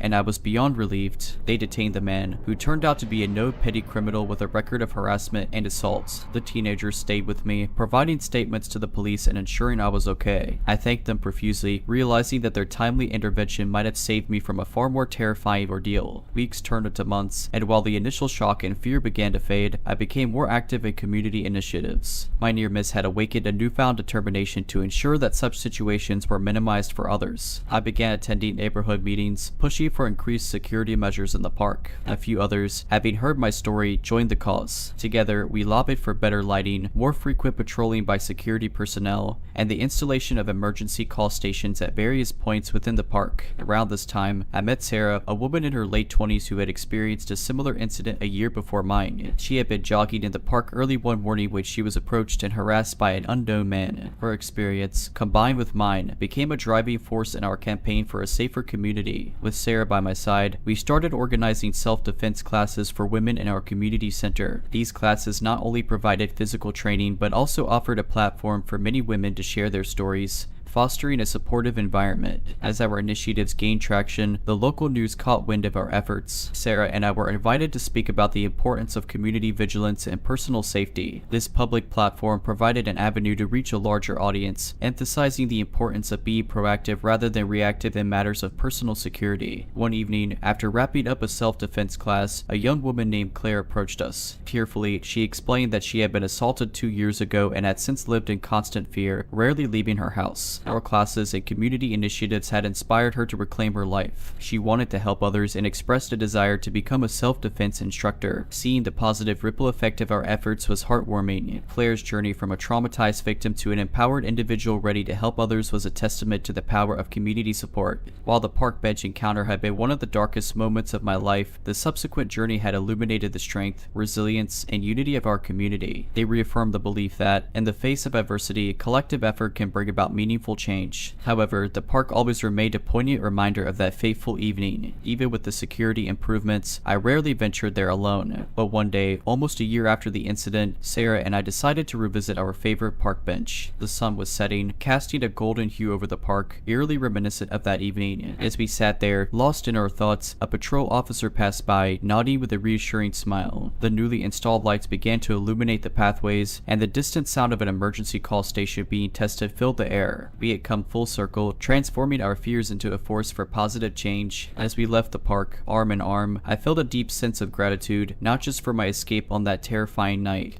but for the journey of empowerment and community building that had followed. That bench, which had once symbolized fear and vulnerability, now stood as a testament to resilience, community spirit, and the belief that even in our darkest moments, there's an opportunity to shine a light for others. I had just graduated college and moved to the city, taking a job at a prominent marketing firm. The job was exciting but demanding, often requiring late nights at the office. The adrenaline of young ambition often pushed me to burn the midnight oil. One particular Thursday, I was running through a presentation schedule for Friday morning. It took longer than I anticipated, and I glanced at the wall clock, 11:53 p.m. I grabbed my stuff in haste, not wanting to miss the last train home. As I entered the subway station, I was grateful to find it wasn't completely deserted. A few stragglers like myself hurried about. I boarded the train, selecting a seat near the door for an easy exit. The car had a smattering of passengers, a weary-looking nurse, a college kid with earbuds, an elderly man who seemed lost in his memories, and a few others. A couple of stops in, a man boarded. He was tall, gaunt, with a greasy mane of hair. His coat, which had seen better days, had stains that I couldn't quite identify, but what unsettled me were his eyes, unnaturally blue and piercing. He scanned the train and, despite several empty seats, chose the one directly directly opposite mine. I buried my nose in my book, trying to avoid eye contact, but I could feel him staring. Each time I dared to glance up, his gaze was locked onto me. It wasn't just uncomfortable, it was unnerving. The weight of his attention felt almost physical. At the next stop, the college kid and the nurse exited, leaving just a handful of us in the car. The man took this opportunity to shift closer to me. Not wanting to seem rude or paranoid, I tried to continue reading, reminding myself that the city was full of quirky personalities. The following stop approached, and I readied myself to exit, even though it wasn't my stop.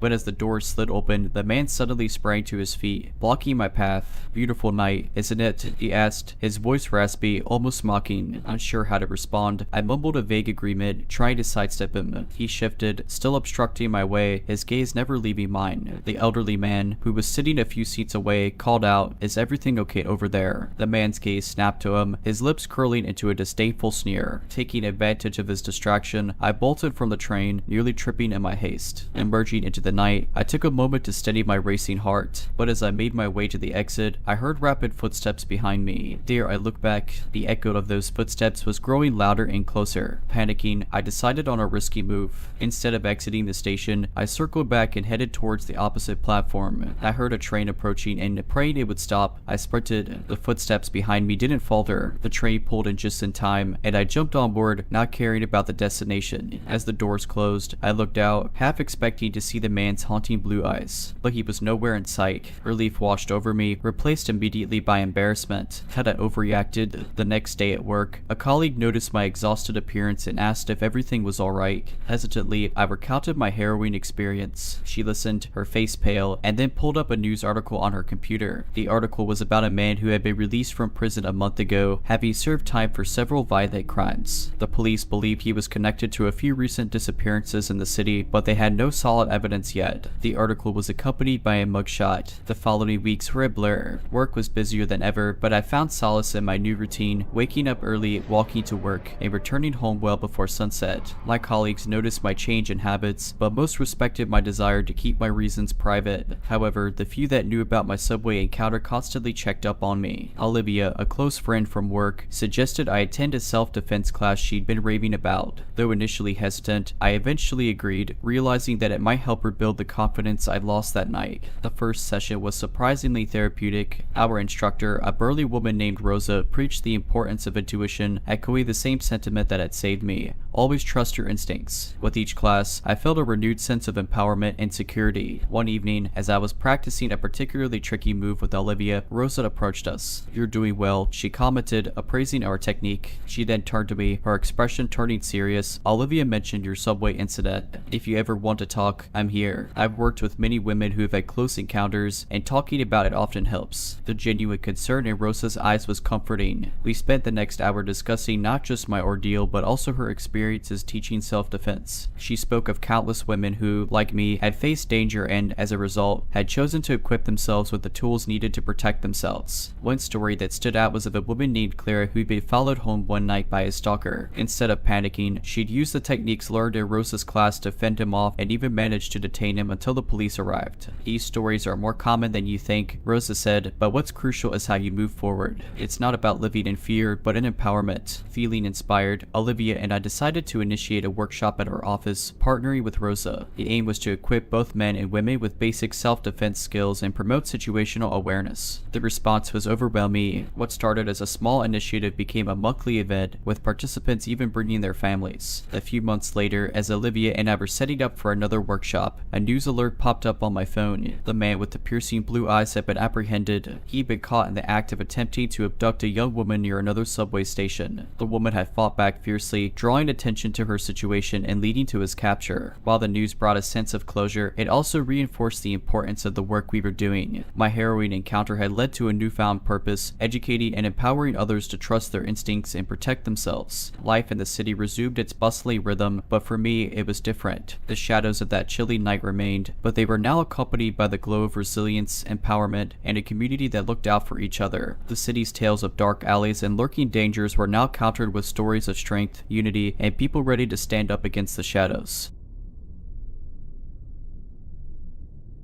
For most medical students in the US, the fourth year marks a series of adventures across the country, interviewing for residency programs in their chosen field. That year, I was 25 and buzzing with anticipation, but one particular trip would forever remind me to always be cautious, even in the most unsuspecting places. My journey began in Boston, heading to Detroit. I had never been to Michigan before and looked forward to the experience. The flight was uneventful, and upon landing, I hailed a cab to take me to a budget motel, the only place I could afford on my student loans. The motel was a 2-story building that had seen better days. My room was on the first floor, facing the parking lot. Inside, the room was dim, with a faint odor of cigarettes, despite the no smoking sign. I unpacked, reviewing my notes for the next day's interview, when there was a soft knock on the door. Standing outside was a man, probably in his 42nds, dressed in a worn-out flannel shirt and jeans. "Hey there," he greeted, a crooked smile forming. "I'm Dave from the next room. Saw you checking in earlier. Here for business." Caught off guard, I responded, "Oh yeah, here for an interview." Dave's eyes seemed to linger a bit too long. "Medical student, right? I've seen a few of you guys here before. Got any plans tonight?" Feeling uneasy, I replied, "Thanks, but I'm resting tonight. Big day tomorrow." Dave nodded, still smiling. "Well, if you need company or anything, just knock." "Sure," I replied, closing the door gently. I added the chain lock for good measure. Shrugging off the odd encounter, I settled into bed, setting an alarm for 6 a.m. As I began to drift off, I was jolted awake by a tapping sound. Peeking through the blinds, I spotted Dave sitting on the hood of his car, staring at my window and tapping a metal rod against his shoe. I pulled back, heart racing. "Just ignore him," I whispered to myself, hoping he'd get bored and leave. The tapping continued intermittently for what felt like hours before it finally stopped. Exhausted, I fell into a restless sleep. I woke up to the blaring of my alarm. Groggily, I silenced it and began my morning routine. I cautiously checked outside, no sign of Dave. Breathing a sigh of relief, I made my way to the interview, which went surprisingly well given the previous night's events. The day was filled with hospital tours, meetings with residents, and Q&A sessions. By the end of it, I was exhausted, but my nerves spiked when I remembered I had to return to the motel. Arriving back, I was relieved not to see Dave's car. Perhaps he had checked out. As I entered my room, I decided to call the front desk, just to be safe. "Hello, I wanted to ask about the guest in the room next to mine. Is he still checked in?" The receptionist paused. "You may roommate." "No, he checked out this morning." "Why do you ask?" I felt a chill. "No reason, and thanks." Closing the call, I turned to my bed and froze. There, placed neatly on the pillow, was a surgical scalpel and a note. "Thought you might need this, Dave." I bolted out of the room, sprinted to the front desk, and demanded they call the police. The officers arrived shortly after, and after inspecting the room and taking my statement, advised me to stay elsewhere for the night. The following day, the police informed me that the scalpel had been stolen from a local medical supply store. Dave had apparently used fake identification to check into the motel, and they had no leads on his real identity. I immediately contacted my school's administration about the incident, and they were horrified. They had an emergency meeting with all the fourth-year students, warning them about the potential dangers during their residency interview travels. They even started a program where alumni in various cities would offer to host current students during their interview trips, ensuring a safer environment. I was overwhelmed by the support from my peers. Olivia, a classmate I wasn't particularly close with before the incident,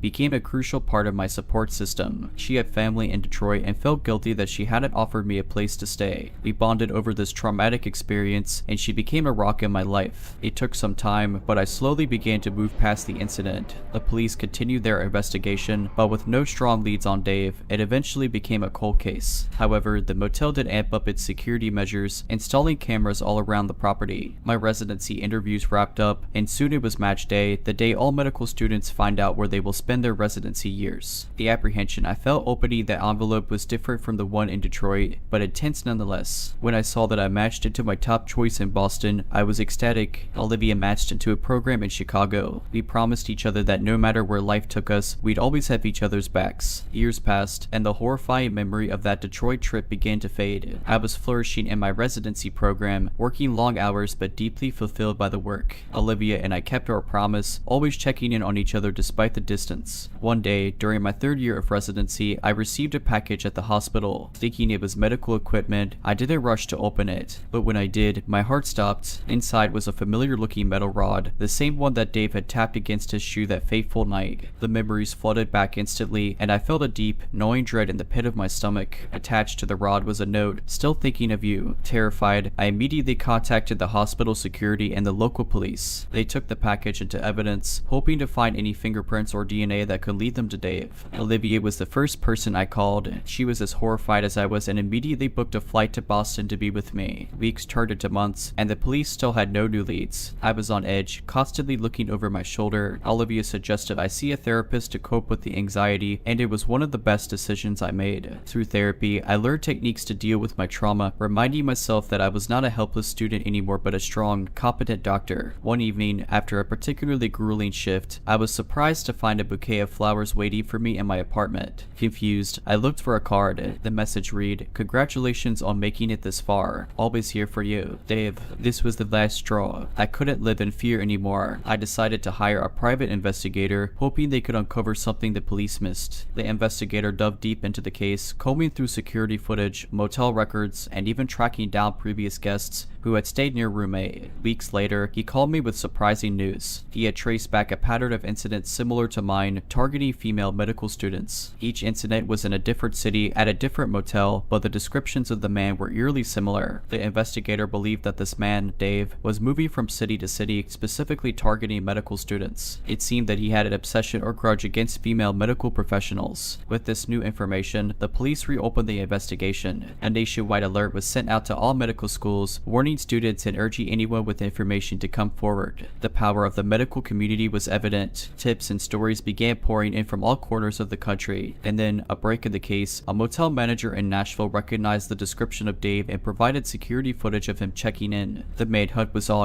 Within days, with the combined efforts of several state police departments, they located and arrested Dave in a small town in Ohio. As it turned out, he had a deep-seated resentment towards the medical profession due to a botched surgery that left him in chronic pain. Though it was a relief knowing he was behind bars, the trauma left a lasting impact on me. I became an advocate for the safety of medical students on the interview trail, launching initiatives to ensure no one would have to face such terror again. Olivia and I continued our close bond, always reminding each other of the strength we drew from that harrowing experience. The dark chapter of Dave was behind us, but its lessons on vigilance, community, and resilience would stay with us forever.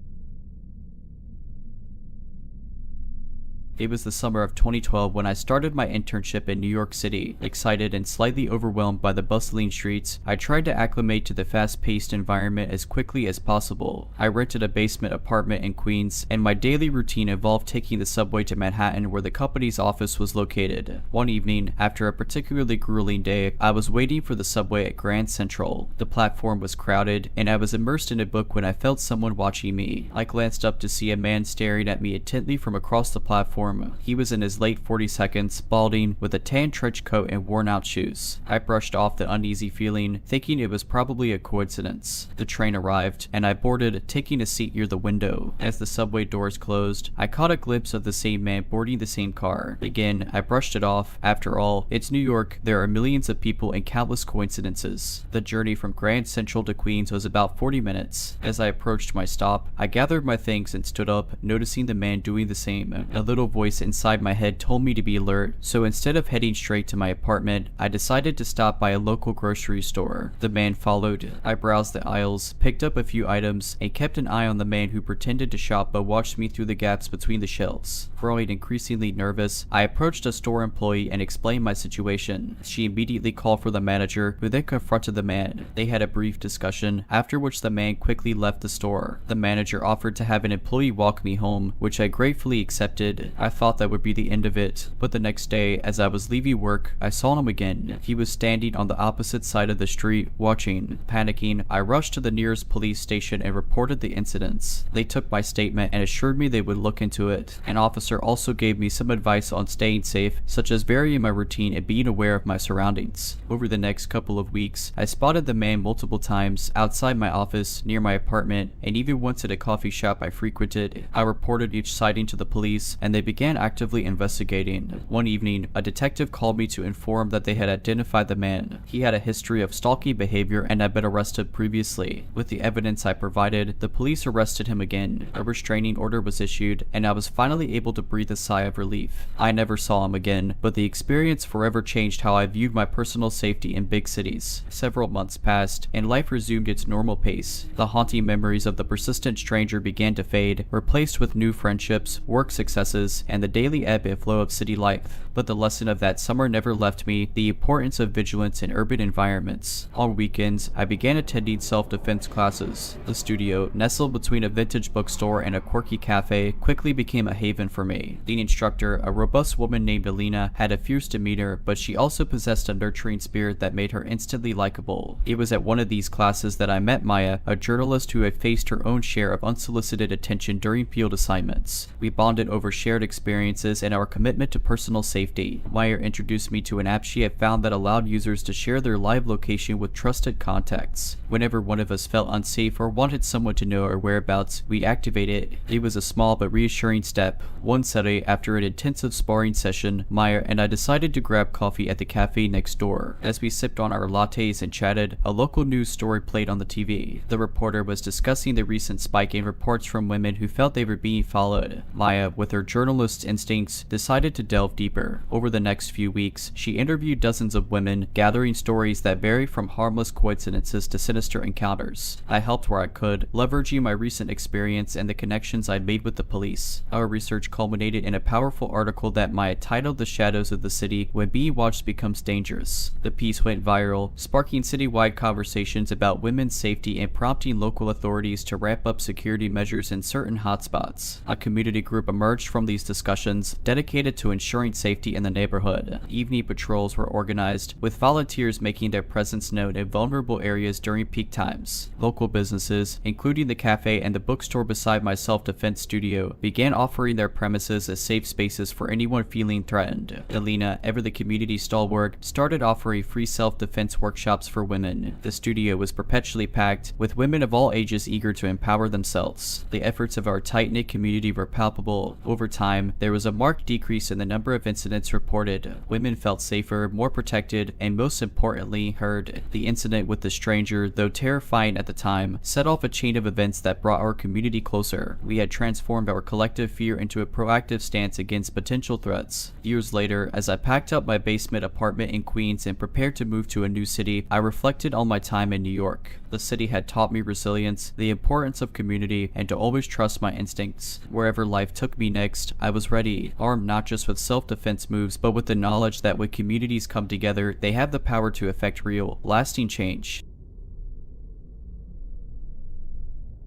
I had moved to my apartment complex in downtown Austin about 2 years ago. The convenience of being within walking distance to work and local cafes was unbeatable. Every morning, I'd take the same route, walking past the same stores and coffee shops, waving hello to the familiar faces, and just reveling in the beauty of my urban routine. The thing about routines, though, is that they make you predictable. It started with the notes. One evening, I came back to find a small crumpled paper under my door. "You look nice today," it read. At first, I thought it was just a harmless note, perhaps from a secret admirer or a neighbor trying to be friendly. But the notes continued, growing more detailed and intimate. "Loved how your hair looked in the wind today," one read. Another said, "You should wear that blue sweater more often." Concerned but not wanting to overreact, I decided to adjust my schedule, leave for work at different times, and even take different routes. That's when I started to notice him. A tall man, always wearing a baseball cap, and consistently in my peripheral vision. It was Ari. I'd never seen his face entirely, but he was always there, watching. One evening, as I was heading back from a late dinner, I noticed him again. The streets were more deserted than usual, and my heart raced as I quickened my pace, the echo of his footsteps mirroring mine. Panicking, I ducked into a bookstore I often frequented, hoping to lose him amongst the aisles. Mary, an elderly woman who owned the store, noticed my distress and approached. "I think someone's following me," I whispered to her. Her face grew concerned, and she immediately guided me to the back of the store, out of view. About 10 minutes passed, which felt like hours. Peeking out, I couldn't spot him. With Mary's insistence, I decided to call the police. 2 officers arrived shortly and took my statement, but without any clear evidence or a description of the man, there wasn't much they could do. They did, however, offer to patrol the area and ensure I got home safely. A few days passed without incident, but the feeling of being watched never left me. I began second-guessing every decision, became more withdrawn, and my once-loved routine became a source of anxiety. One day, as I was going through my old yearbooks, a memory hit me like a ton of bricks. Back in high school, there was a guy, Jake, 2 years my senior. He He had developed an unhealthy obsession with me, always staring from a distance, leaving notes in my locker, and even following me home once. The school had intervened, and he was expelled. It was an incident I had pushed to the recesses of my mind. Furious, I decided to look Jake up on social media. After a few clicks, I stumbled upon his profile, and my blood ran cold. There he was, older now but unmistakably Jake, and his latest post was a picture of a baseball cap. I immediately called the police again and provided them with the information. They decided to bring him in for questioning, and it turned out my suspicions were correct. Jake had recognized me on the street one day and decided to reignite his twisted fascination. He had moved to Austin a few years earlier and had been leading a relatively low-profile life,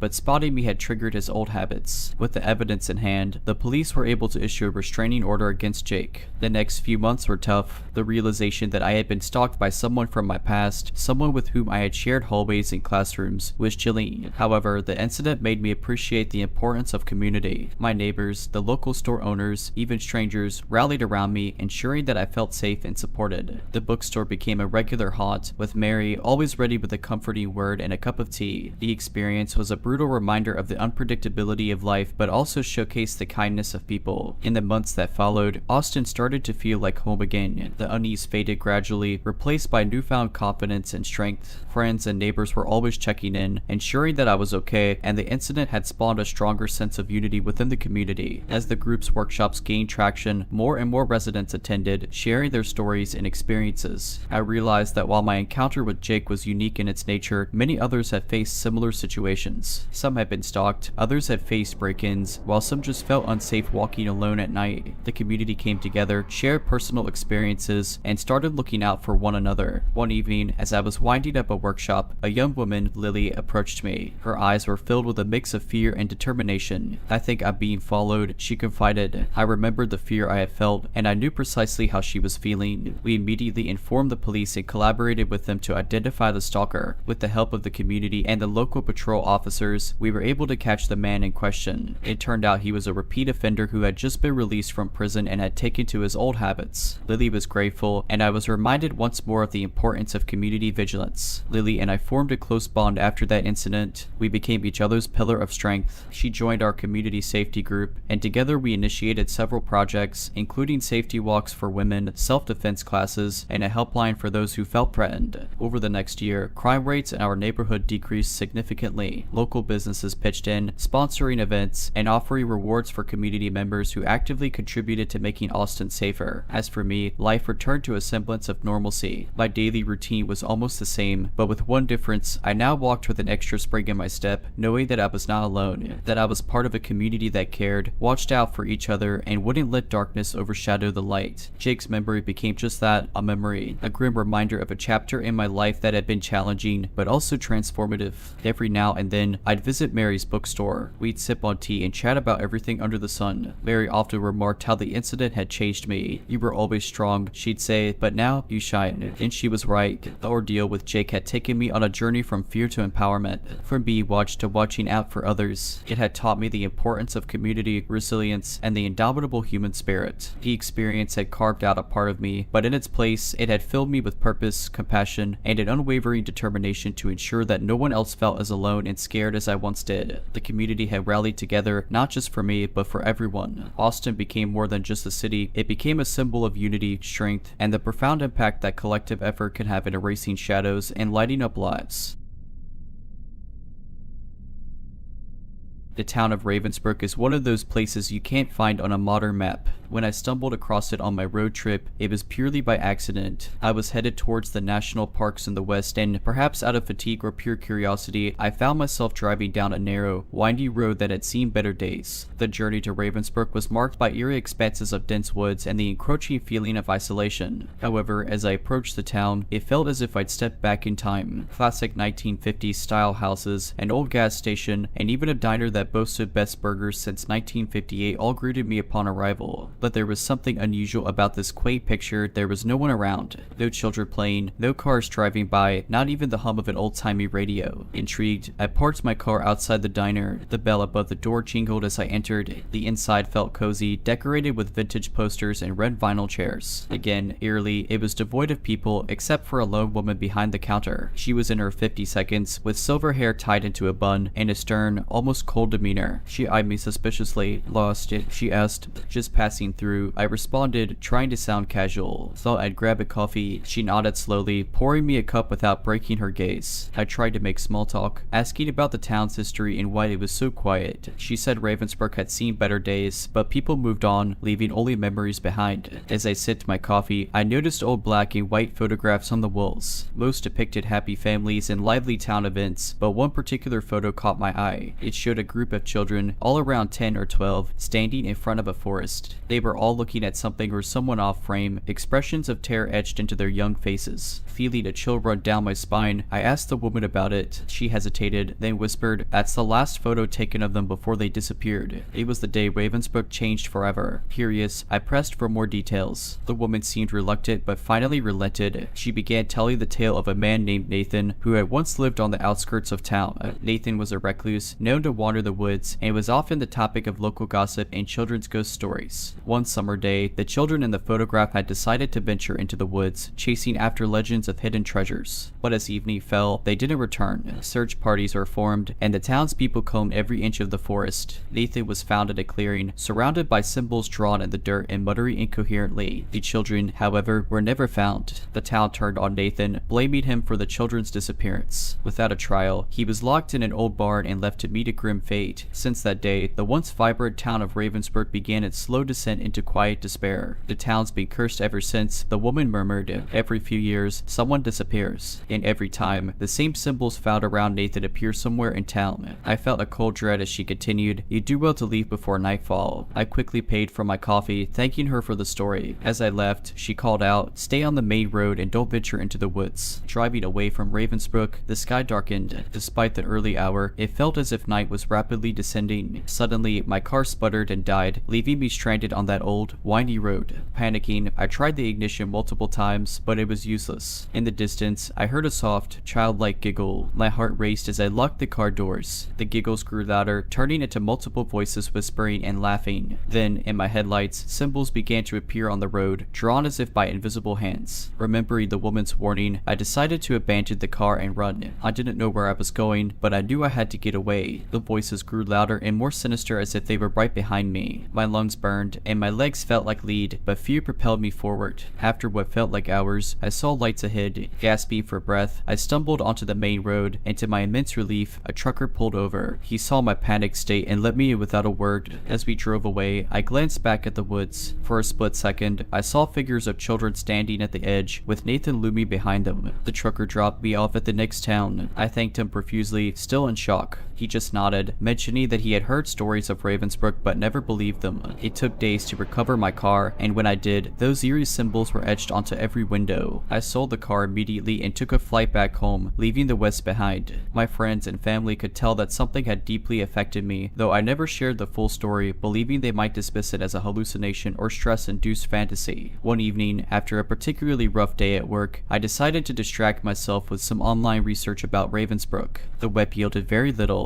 There was no Wikipedia page, no travel reviews, not even a ghost story site mention. It was as if the town had been completely wiped off the face of the internet. However, buried deep in the search results, I stumbled across an old forum. The title read, "Ravensbrück, the Cursed Town." There were a handful of entries, most of which were users sharing third or fourth hand stories, but one post, dated just a week back, caught my attention. I was there. It began. The user described an experience eerily similar to mine. The isolated town, the vintage diner, the ominous woman with silver hair, and the haunting photograph of terrified children. Their encounter ended with a car breakdown, ghostly voices, and a narrow escape. The story ended with the line, "And every night since, I feel like they are watching, waiting." Chills ran down my spine as I read it. I quickly replied to the post, sharing a condensed version of my experience and asking if we could connect privately. Within minutes, a message notification popped up. The user, who introduced himself as Alex, explained how he had been on a photography expedition looking for forgotten towns and landscapes. Like me, he had stumbled upon Ravensbrück by accident. The trauma of the experience had left him sleepless, and he had turned to the internet for answers, leading to the creation of his forum post. We decided to set up a video call. Alex looked worn out, with dark circles under his eyes, indicating countless sleepless nights. As we shared our experiences, the similarities were uncanny, and the one thread that tied our stories together was the sense of being watched, even weeks after leaving Ravensbrück. It was Alex who suggested we should try to find more survivors like us. Maybe, collectively, we could find a way to break the cycle or at least make sense of it. Our online searches led us to a few more, and soon we had a small group of 6 who had experienced the horrors of Ravensbrück.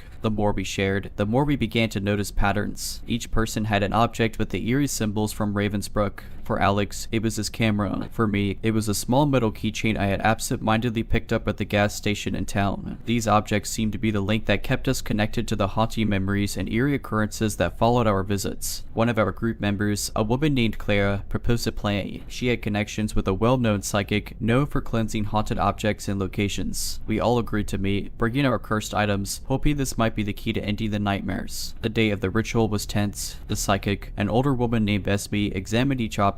She confirmed what we suspected. They held a connection to the town and were infused with the energy of the lost souls of Ravensbrück. Esme's process was intense, invoking spirits and energies I had never experienced before. One by one, our objects were cleansed, with each ritual ending in a bright flash of light. When it was over, an overwhelming sense of relief washed over us. The weight we had been carrying for so long had finally been lifted. Months have passed since that day. The nightmares and eerie feelings have stopped. The group disbanded, with each of us returning to our lives, forever changed by our shared experience. Ravensbrück remains a mystery. Some in our group believe it best to leave it that way, but a part of me still yearns to know more. Was it just a cursed town, or a portal to another realm? Whatever the truth, I've learned some places on this earth are not meant to be discovered, and some memories are best left in the shadows.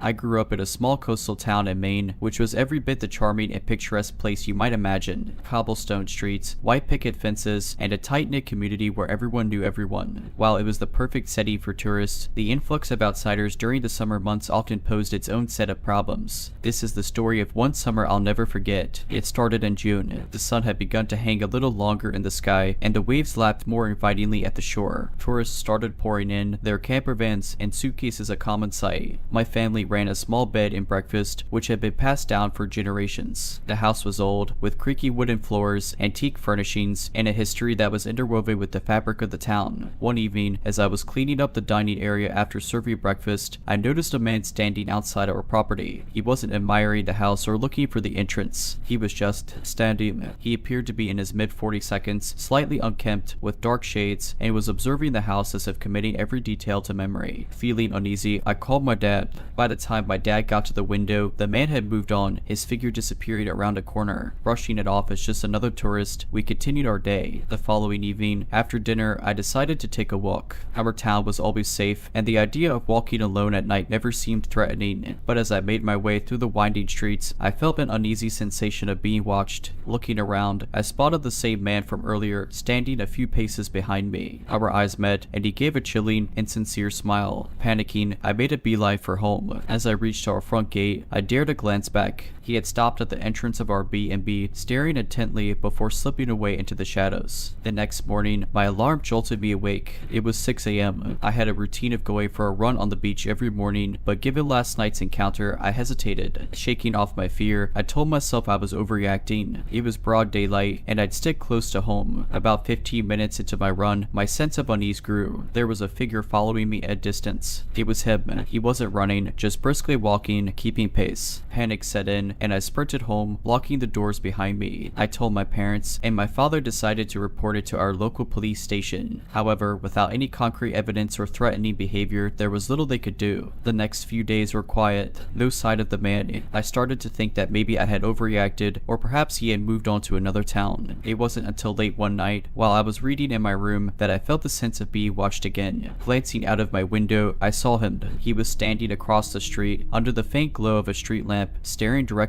at my window. Our eyes locked, and his chilling smile returned. The next morning, we found a note slipped under our front door. Scribbled in rough handwriting, they read, "I like watching you. I think you like it too." I was horrified. We reported it to the police, and this time they took it more seriously. They began patrolling our street at night and advised us to keep our doors and windows locked. But even with the police presence, the man persisted. Every other night, he'd be somewhere nearby, always watching, always out of reach. We we installed security cameras, but he was adept at avoiding them. Then, one evening, as I was getting ready for bed, I heard a noise from the downstairs living room. Slowly, I descended the staircase, and what I saw froze me in place. The man was inside our house, standing in the dimly lit room, that same cold smile plastered on his face. I screamed, alerting my parents. My father rushed down, wielding a baseball bat, but by the time we reached the living room, he was gone, the front door left slightly ajar. The police were at our home within minutes. A thorough search of our property and surrounding areas yielded nothing. But this break-in was the turning point. The town rallied around us, setting up a neighborhood watch and sharing any information they might have about the stranger. With a united front and increased police vigilance, we hoped he would be caught soon. Weeks passed without incident. The summer was drawing to a close, and the tourist rush was dwindling. With no sign of the man, we started to believe the nightmare was over. However, one evening, as we were having dinner, a news bulletin flashed on the TV. A man had been arrested at a nearby town for breaking and entering, and the police suspected he might be linked to multiple stalking cases. The mugshot displayed was all too familiar. It turned out the man had a history of fixating on women in various towns, stalking them for a while, and then moving on to a new location, a new victim. Our small town was just his latest stop.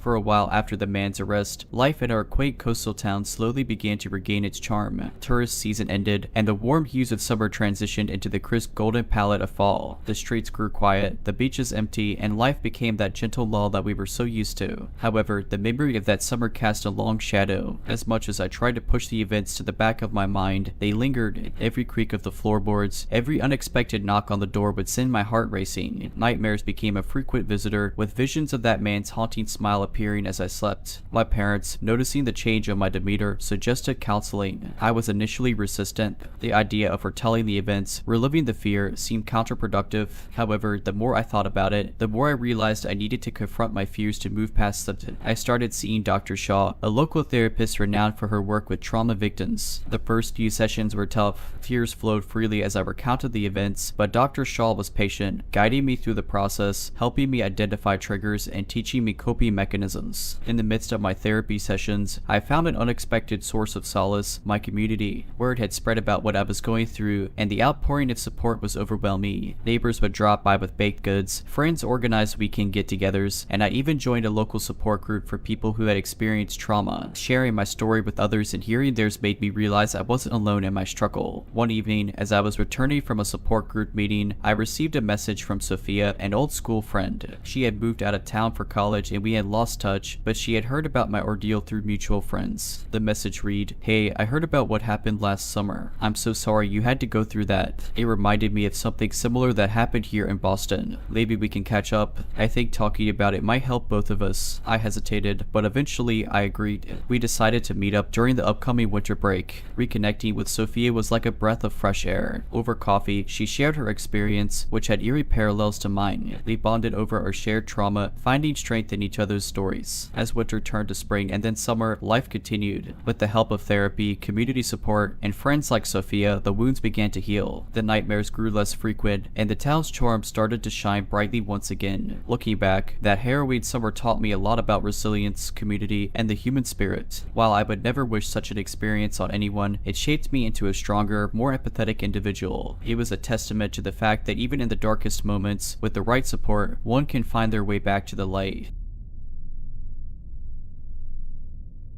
I always considered myself lucky to live in a small, tight-knit community. Beacon Ridge was the kind of place where neighbors exchanged homemade casseroles, kids played on the streets until dusk, and the annual community fair was the biggest event of the year. My family moved there when I was 5, so by the time I headed off to college, I knew every nook and cranny of the town and almost everyone in it. When I returned home after graduating, I took up a job as a reporter for our local newspaper. Beacon Ridge was always peaceful, so the police blotter was mostly filled with minor disturbances. That was until one autumn day when a series of break-ins shattered our community's sense of safety. It started with Mrs. Thompson, who lived 3 doors down from us. She came home from her weekly book club to find her back door ajar and her living room in disarray. Nothing was stolen, but an uneaten sandwich sat on her kitchen counter, a bite taken out of it. The next incident was at the Mitchells, where again, nothing was stolen, but a family photo from their living room now had faces eerily scratched out. The news spread like wildfire. Neighbors became wary, installing security cameras and reinforcing locks. The police wrapped ramped up their patrols, and community meetings were held to discuss safety measures. I wrote about the incidents for the newspaper, and as I dug deeper, I found a pattern. All the affected houses were ones where the residents had recently returned from out-of-town trips. Someone was watching, keeping track of the comings and goings. I decided to talk to the local motel owners. Maybe the intruder was a guest. My hunch proved right when Mr. Garfield, who ran the Beacon Inn, recalled a guest named Martin who had been staying for a few weeks and often made inquiries about residents. Working with the police, we discovered that Martin was using a false name. His real name was Carl, and he was diagnosed with a mental disorder, having escaped from a facility 2 towns over. But while the police knew who he was, Carl was elusive. Days turned into weeks with no further incidents, making everyone believe he had moved on. That belief was shattered one evening. I had just come home from work, exhausted. My parents were out of town, so I had the house to myself. After dinner, I curled up on the sofa to watch some TV. Hours later, I woke up, the TV screen filled with static. I groggily checked the time, 2:13 a.m. As I was about to head to bed, I heard a faint noise upstairs. Thinking it might be the cat, I brushed it off, but then the floorboards creaked, unmistakably under the weight of human footsteps. Panic gripped me. Someone was in the house. I grabbed my phone and dialed 911, whispering to the operator about the intruder. She urged me to find a safe place to hide and stay on the line. Moving as quietly as I could, I slipped into the pantry, pushing shelves in front of the door. I then crawled into a corner, phone clutched to my ear. I heard footsteps descend the stairs, slowly, deliberately. They moved into the living room, pausing for agonizing minutes, and then they began to approach the kitchen. The door handle rattled. The intruder tried pushing the door, but the shelves held. A soft, eerie humming began from the other side, making my skin crawl. Time seemed to stretch infinitely, but soon, the wail of sirens cut through the night. The footsteps retreated hastily, followed by the slamming of the back door. Police found Carl hiding in our backyard shed. He was taken into custody without incident and later sent to a secure facility. The aftermath of the ordeal was both relieving and unsettling. The town, previously untouched by such events, was now buzzing with anxiety and curiosity. People would often stop me in the local grocery store or coffee shop, wanting to know more details or just check if I was alright. Sophia, my best friend since childhood, was especially shaken by the event. She lived only a few houses down, and the thought that she might have been next haunted her. She invited me over for dinner the next week. For some girl time and to check in, she had said. We sat on her porch, wrapped in blankets, drinking hot cocoa as we often did during our countless heart-to-heart sessions growing up.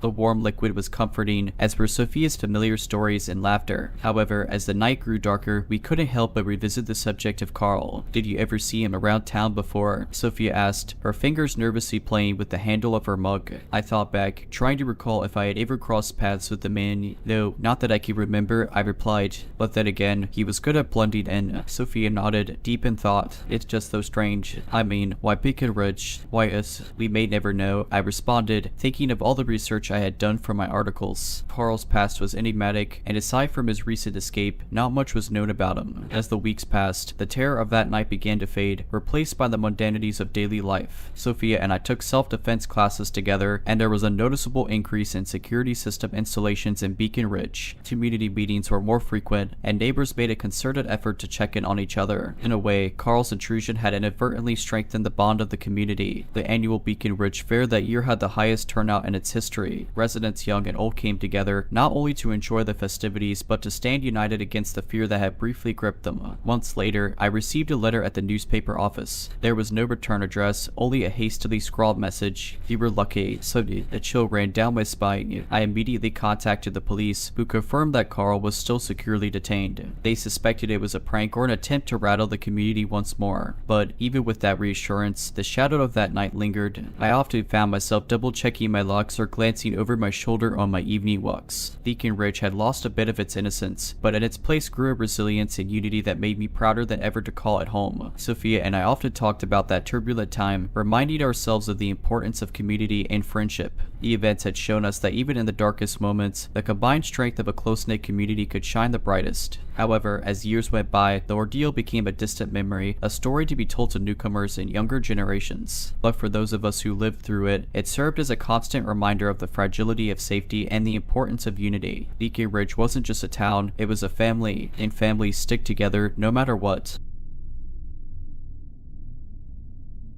I've lived in my apartment for about 3 years now. It's one of those modern complexes with security features and supposedly safe surroundings. You swipe a card to get into the building, there's a concierge desk, and we even have a tiny gym. It's not luxurious, but it's been my haven, my little piece of sanctuary. Until last winter, every morning, like clockwork, I'd leave for work at 7:45 a.m. I'd take the elevator down from the 9th floor to the lobby, say hi to Derek at the concierge desk, and step out into the brisk morning air. This routine had never been disrupted until one morning in December. It began subtly. I started finding small, innocent enough notes in my mailbox. The first one read, "I like your blue coat." That's it. No name, no other message. I shrugged it off, assuming it was a misplaced note meant for someone else or perhaps a prank from a neighbor. Then, the notes grew more frequent and specific. "Your hair looked nice today. You seemed tired this morning. Rough night. New perfume. It smells sweet." My comfort started to waver. The handwriting was always the same, a hurried scrawl, as if the person didn't want to spend much time writing it. I thought about mentioning it to Derek or maybe even the police, but what would I say? That someone's leaving me unsettling compliments. One evening, when returning from a night out with friends, I noticed something off. My front door was slightly ajar. Panic surged. I pushed the door open with the tip of my boot, my heart in my throat. My apartment was a mess. Drawers were pulled out, their contents spilled,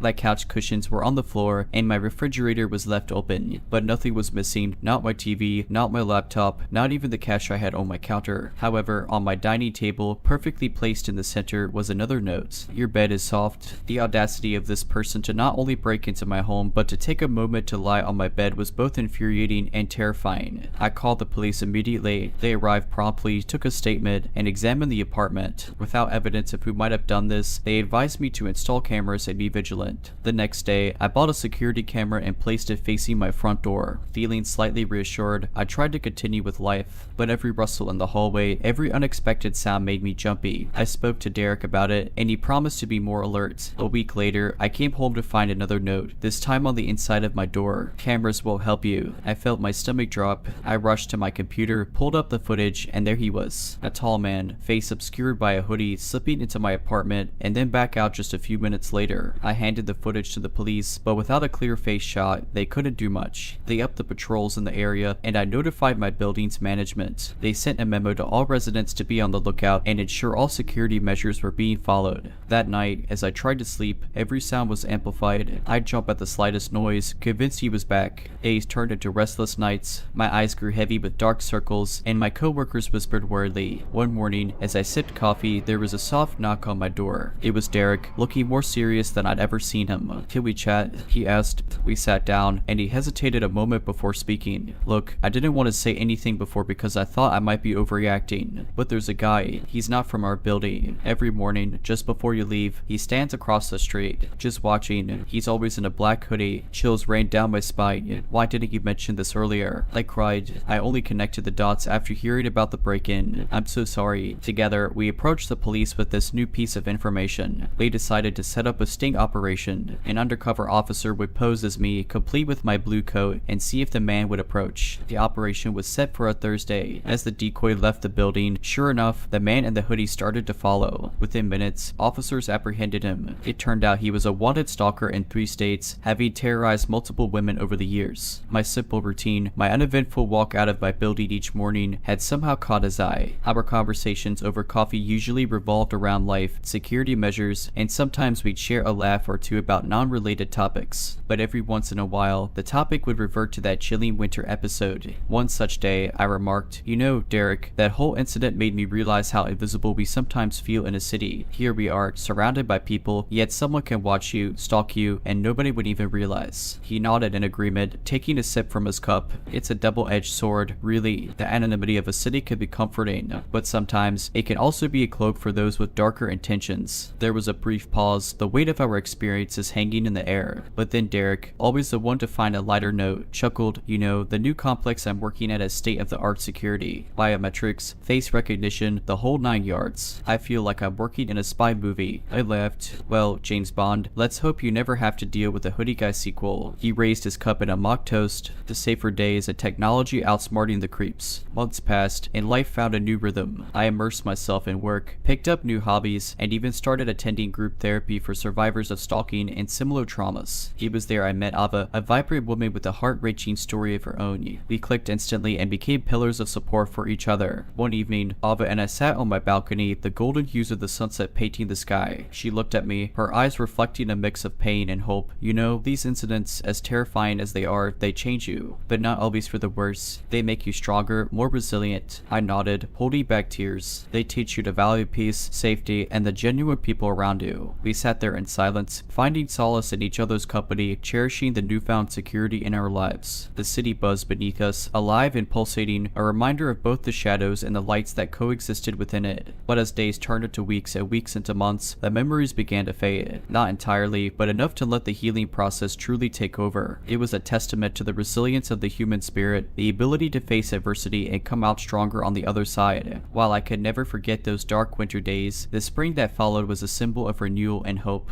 Life had thrown its worst at me, but with the support of friends like Derek and Ava, I had weathered the storm. And as the saying goes, after the darkest night, there's a bright day ahead. Alright, but that's it. I hope you enjoyed this video. If you did, make sure to subscribe to my channel, like this video, and comment something down below. But as always, Have a nice day.